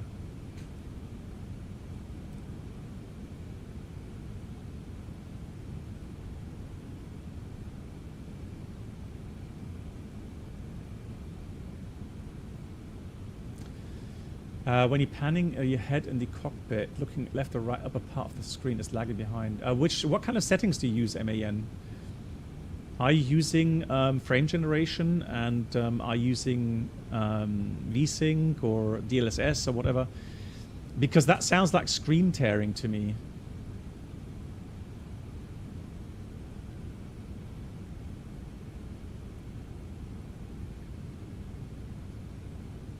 Right, Alt Cruise 280.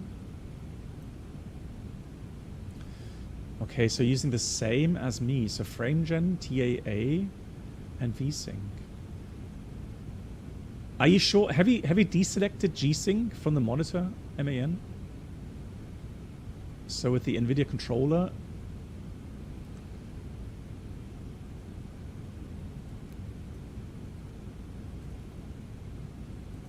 because maybe something's going on in the background with G-Sync, G-Sync. I'm not saying that's good, that is the issue, but it could be. 360 at 9.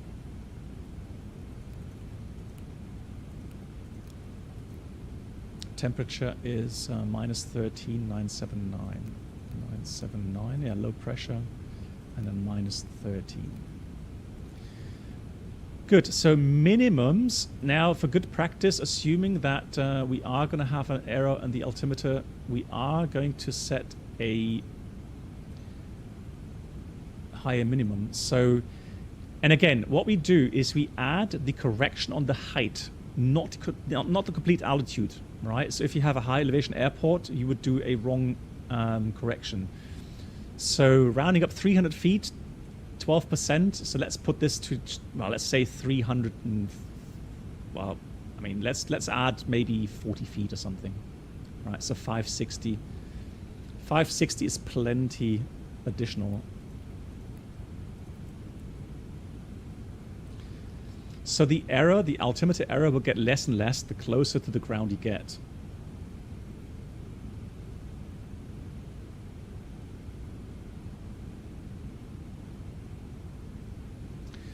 And again, we have no arrival approach chart. So there's no star. There's an approach chart.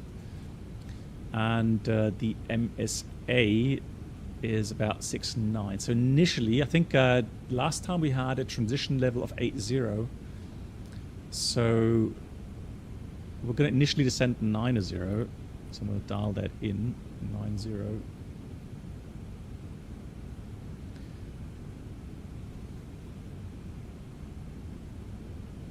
Yeah, so MAN, let me show you that. There's another setting. Let me show you that, what I mean.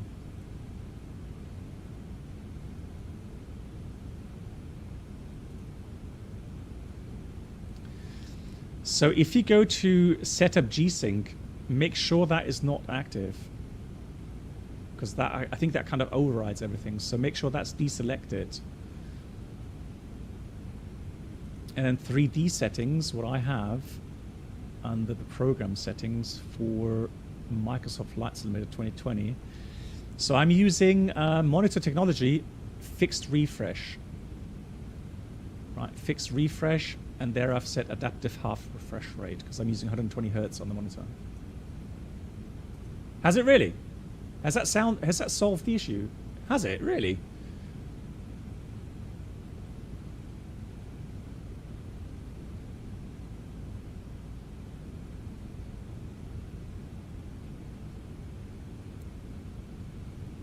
Hey Bonsai. Bonsai, I think it's always a bit difficult to rate something between two types. The reason being is that you will always have certain differences. So there are things which are better in the Phoenix, and there's things that are better and I think more immersive in the FS Labs. Let's start the send here. But it depends on your personal preferences. That's just the thing.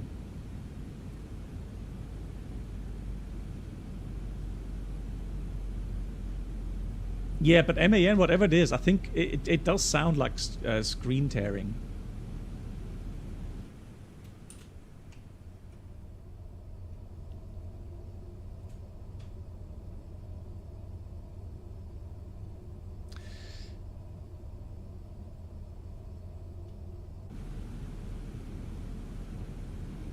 So I think system-wise, regarding MCDU and the failure models, etc., it's fairly equal. I just personally I prefer the flight model of the FS Labs. It does feel a bit more true to life for me, at least.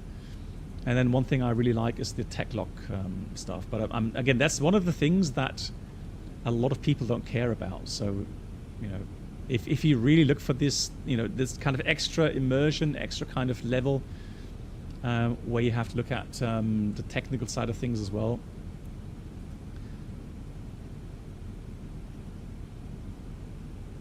then the FS Labs will be better. But from feedback that I'm getting is a lot of people say that they are definitely having a look at the Neo 321 Neo when it comes out from the FS Labs, because that could really be an aircraft then that people have been missing.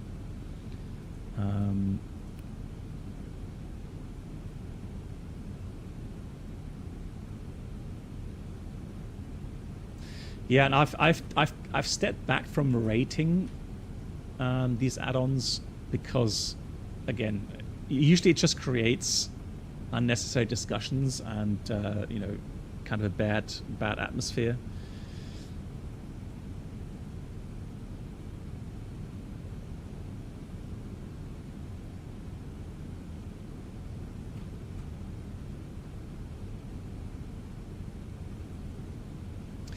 Yeah, so yeah, maybe they did come out, of course, a bit late with this model.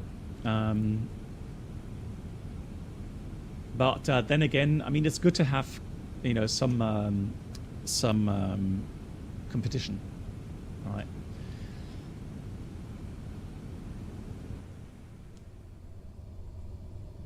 Because let's face it, up to now, regarding Microsoft Flight Sim, Phoenix was the only really really good and highly detailed A320 add-on.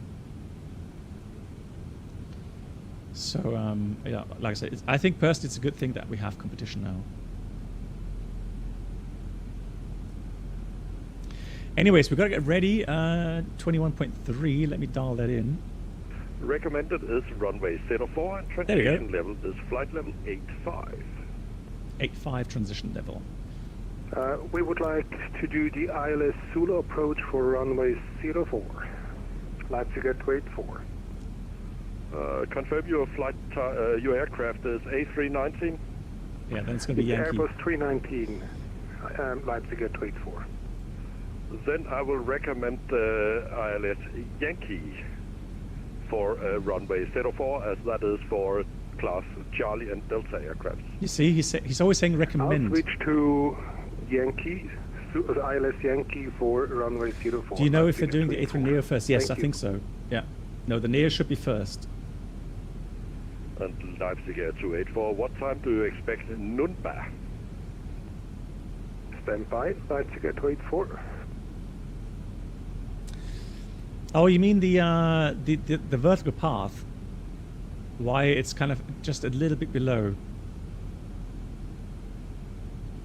Yeah, it's ever... How much below are we?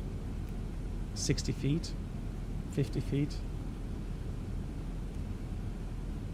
Yeah, if you hadn't told me that, I would have never noticed, to be honest. That is... the real aircraft deviates from that as well, so...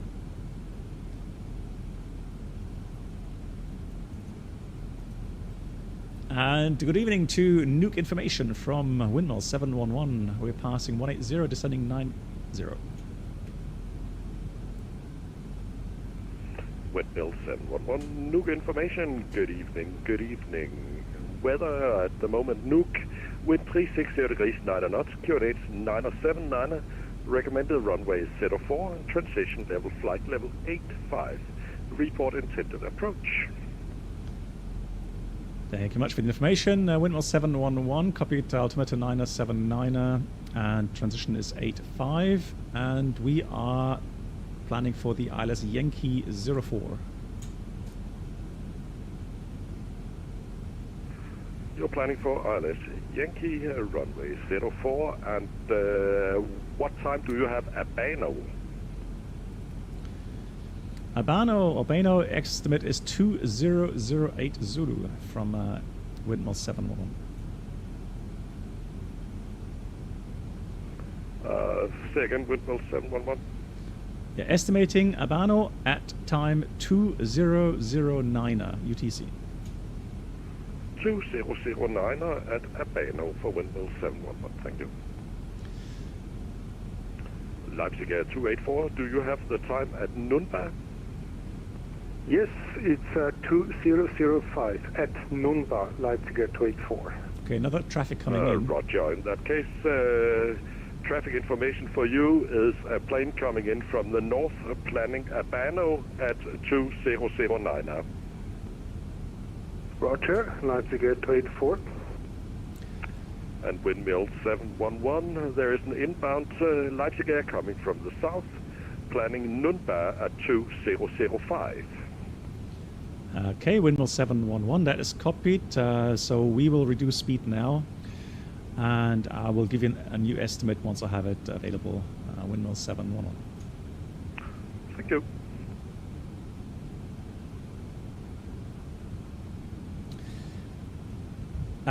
MAN, so the thing is, I'm not sure. So DLSS FrameGen is causing the tearing for you. But you've got the same setting as me then, MAN. So you have anti-aliasing TAA.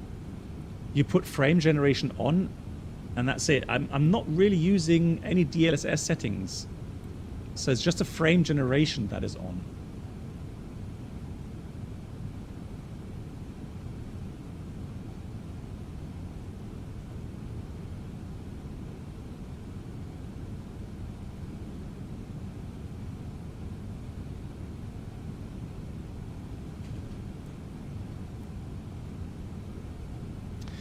So the problem is that even though we're flying 250 selected, it's not really changing. Well, it's now, yeah, 1 minute later.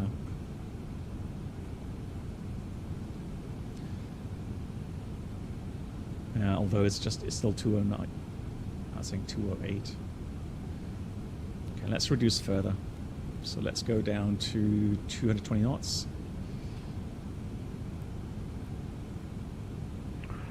Leipzig Air 284, report Nürnberg. We'll report Nürnberg, Leipzig Air 284.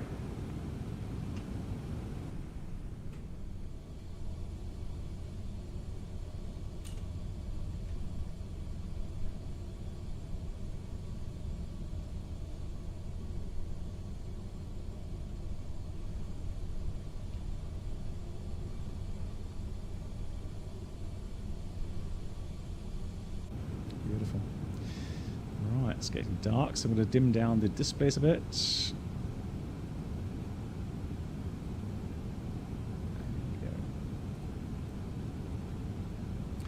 No, so we have lovely friends, LM922. So we have friends that are very passionate about flying, and then we have friends that are very passionate about doing ATC on VATSIM. And here we are lucky enough to have someone who actually lives in Greenland, but also loves to do some ATC. And today, after work, he decides to come online just for us to open up Nuuk. So again, big round of applause for that. Much appreciated.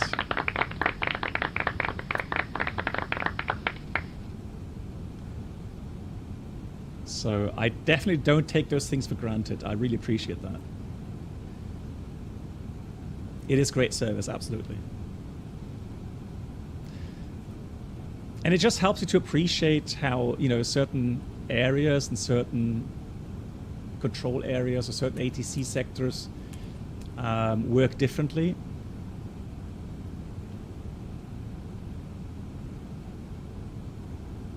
With different procedures. And here we have what's called AFIS. So we don't have a controlled airport. We just have information services. So it literally is an uncontrolled airport.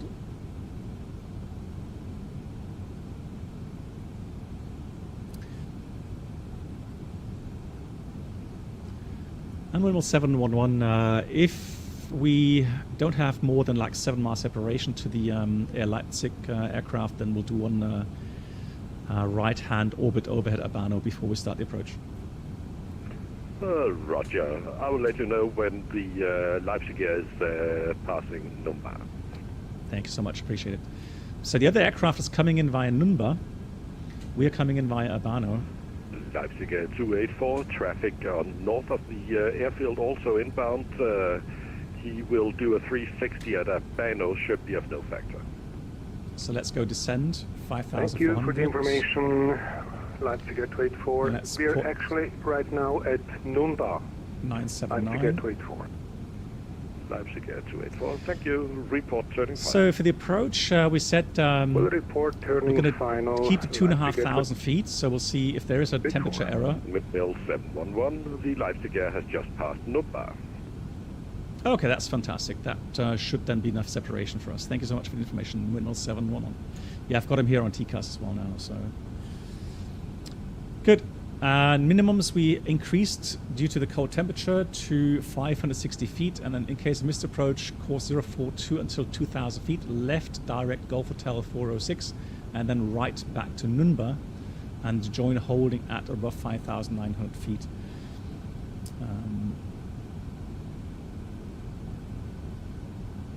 Yeah, MEN, keeping fingers crossed. And Vipers Racing, hello to you. How are you? After landing, what we'll do is we're going to vacate. All stations, new QNH Nuke 980. Windmill 711, QNH 980, copy, thank you. So we probably have to do backtrack and then vacate via Alpha. And Windmill 711, question? Go ahead. After landing, do we expect backtrack and then vacate on Alpha? Affirm. Thank you.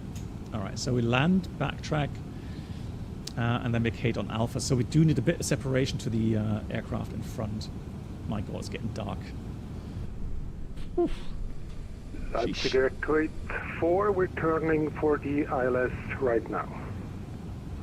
Leipzig Air Hey Bits, 284. two planes touched on the ground at SeaTac Airport. No, I've not heard of that. 980. No traffic report on the runway. Right, I'm going to send 3,500. QNH 980, roger. Descent out Leipzig Air Magenta. 284. So it was a good thing that I decelerated early. Windmill 711, I guess you heard that. Leipzig Air has just turned on 10 miles fun. Perfect, thank you much. I have him on TCAS as well. Windmill 711, thank you.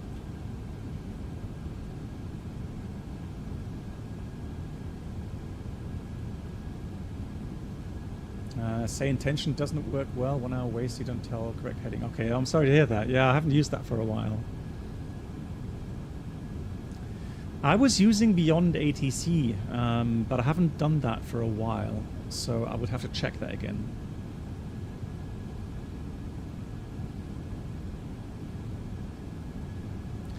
Good, let's read a quick checklist here.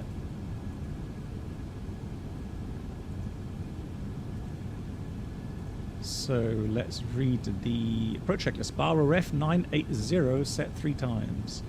Seatbelts on, minimum, Barrow 560 feet, auto brake medium, and engine mode selector is normal. That's the approach checklist completed.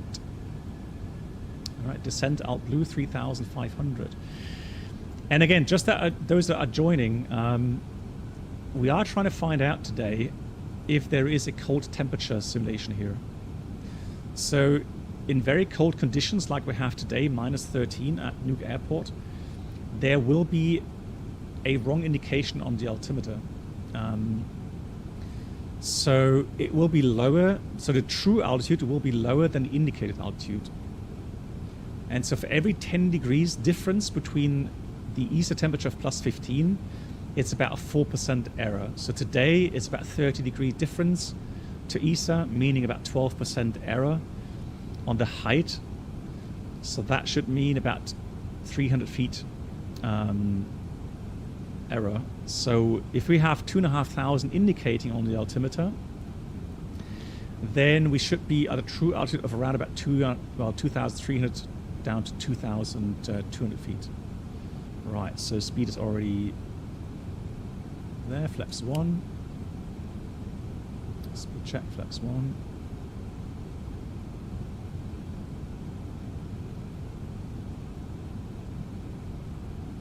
There's the airport coming into view. He's 10 miles ahead, so that should be plenty of time. Flaps 2. Let's make sure we have the ILS indicating. There we go. Let's do Lockstar. Then we do approach mode on, So we have Cat 3 Dual, Autopilot 1+2, Windmill 711, report final. Windmill 711, just intercepting localizer now at 10 miles.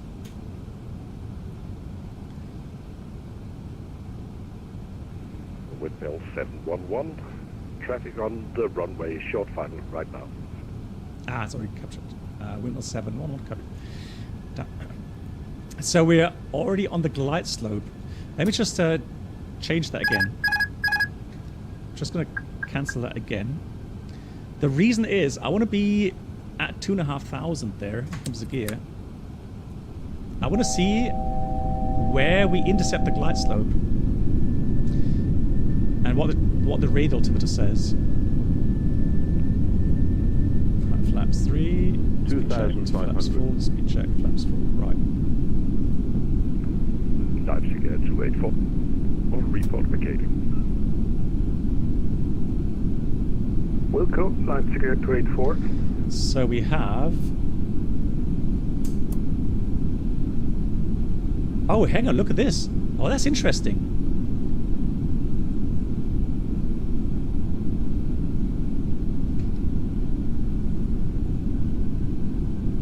Look at that, 2,500. Leipzig Air 284, runway 04, vacated at Bravo. It is simulated.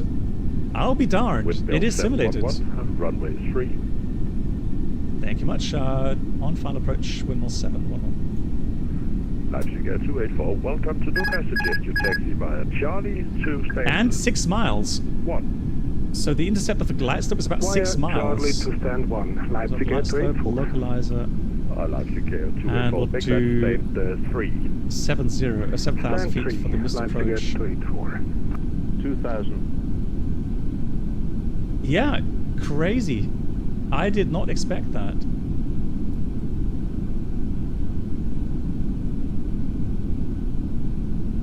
That's a new exciting experience. Then right wing anti-ice off. Landing checklist, Economima landing, no blue. Here comes manual thrust.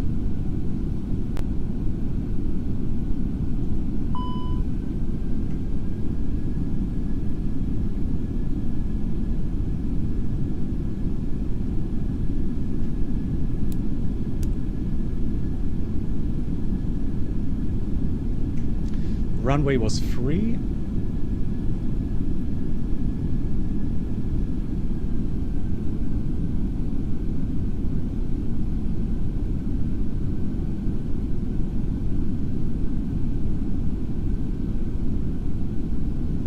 So a little bit offset it seems for the localizer.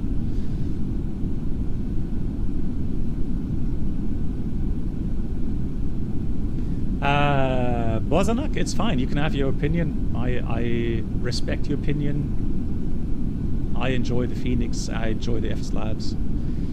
I enjoy many different flight sims.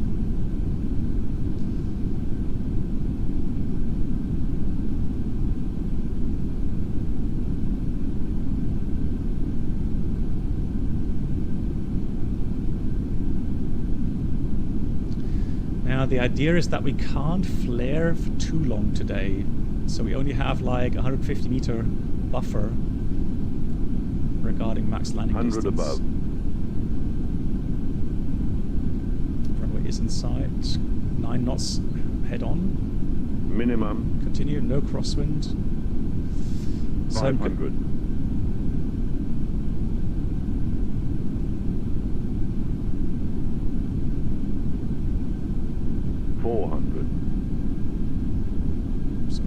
I just got put off by it. I saw a light there for some reason coming opposite. I don't know what that was. 50, 40, 30, 20, retard, 10, 5. Come on. So, spoilers, reverser green and decel.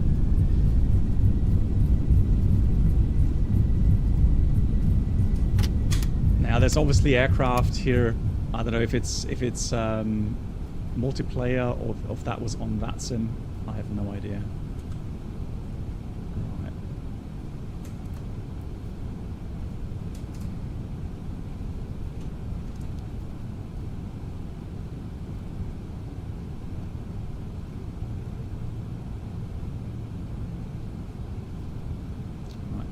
track. And almost 711 touchdown, successfully backtracking, and will vacate via Alpha. Fantastic this time. And via Alpha, I suggest that you taxi to State 1. No traffic moving on the apron. That is copied. Stand 1. Thank you so much again for the controlling. Much appreciated. Have a great evening. Windmill 711. Same to you. Yeah, he's so cool. I love the fact that he takes the time after work to come online. Right, so let's have a look. I'm not sure if we actually have stand 1 here. If we do, let me just put that in here. AOC stand 1. Let's see if that works. And this should be Alpha here.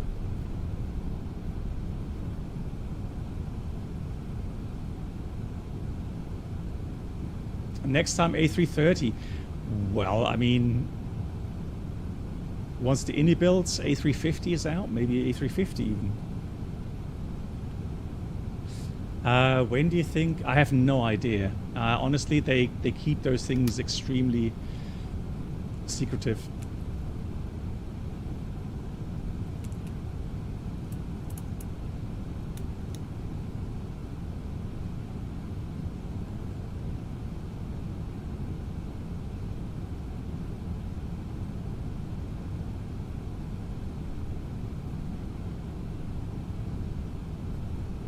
It is Leipzig Air. Hello.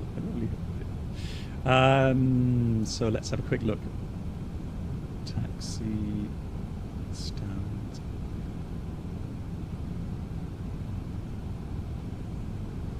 Oh, one would have been here. Okay, well, we'll take this one then.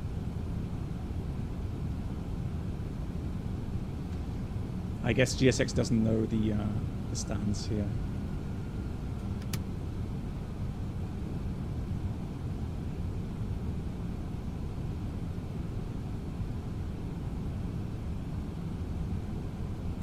Oops, that was my controller.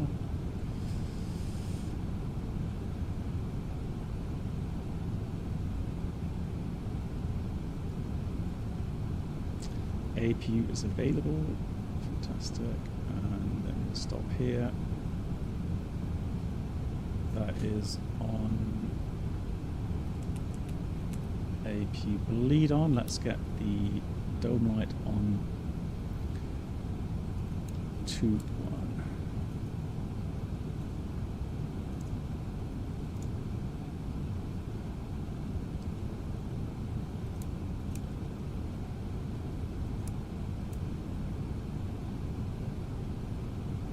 You are currently parked at the wrong parking position. I disagree. Right, anyways. Let's do this. Connections. And then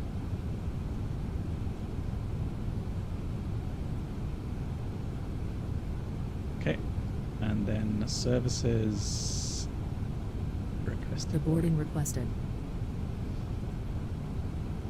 Cool. Then let's read one last checklist here, and then we go into Microsoft 2024. So we have the after landing radar PWS system is off, and the park brakes, shocks, park brakes set, engines off, and the fuel pumps go off as well.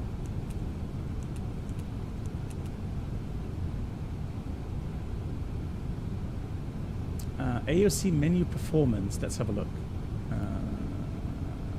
Let's see. AOC menu. Okay. AOC menu performance. Now that's performance request. That's something else. No.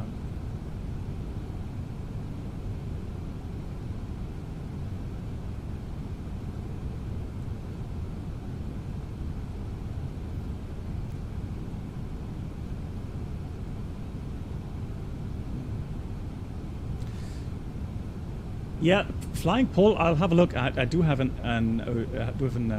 FCOM from the A320. I will check, okay, and then we'll see. Right, regarding the landing rate. Passengers deboarding starting. Was, let's have a look here. minus 209. Not bad. Not bad.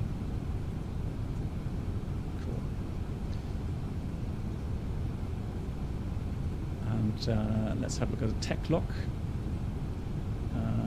Flight history. Yeah, landing rate 197. That's all right. Happy with that. Fuel remaining 4.1 is fine as well. Cool. Excellent. Hey, Tail West area. So there's the pro. Hang on. Progress. No, then it's not. Oh, hang on. Ha.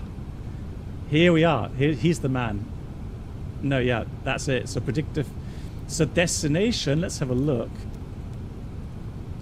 Not allowed. Is that maybe because we are already parked or something?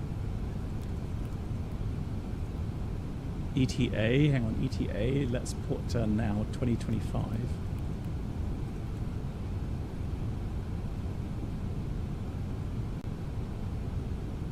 There we go. So ETA plus minus 5-10 minutes, so yes. Yeah.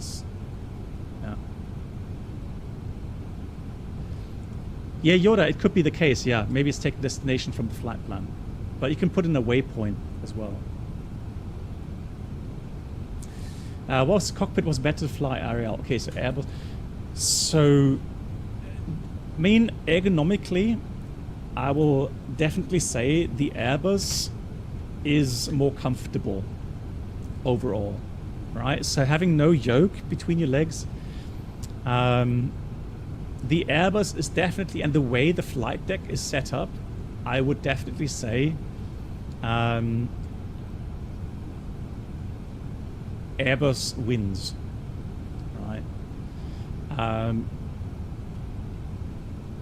But like I said, you know, everyone has their own preferences regarding, you know, what they focus on. And so for me, flying the 737, the 747, and now the 787 has always been very nice. So hand flying these Boeing aircraft was nice. Flying Paul, you would have to ask the developers. I don't know exactly where they take that information from.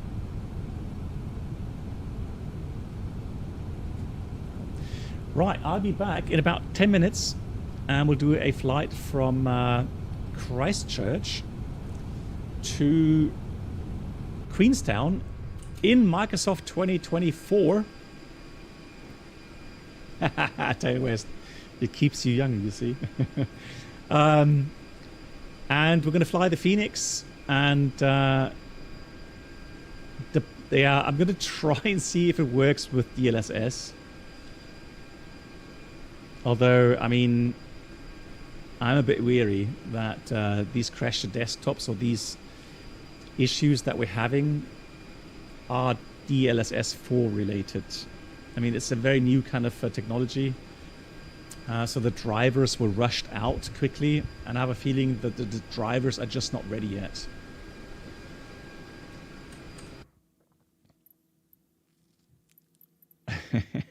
All that discussion regarding Airbus and Boeing. Okay, alrighty.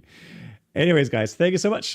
Stay tuned for 10 minutes. There'll be a new stream, like I said. And if not, I'll see you maybe on Friday. Okay, guys, give me 10 minutes. I'll be back again.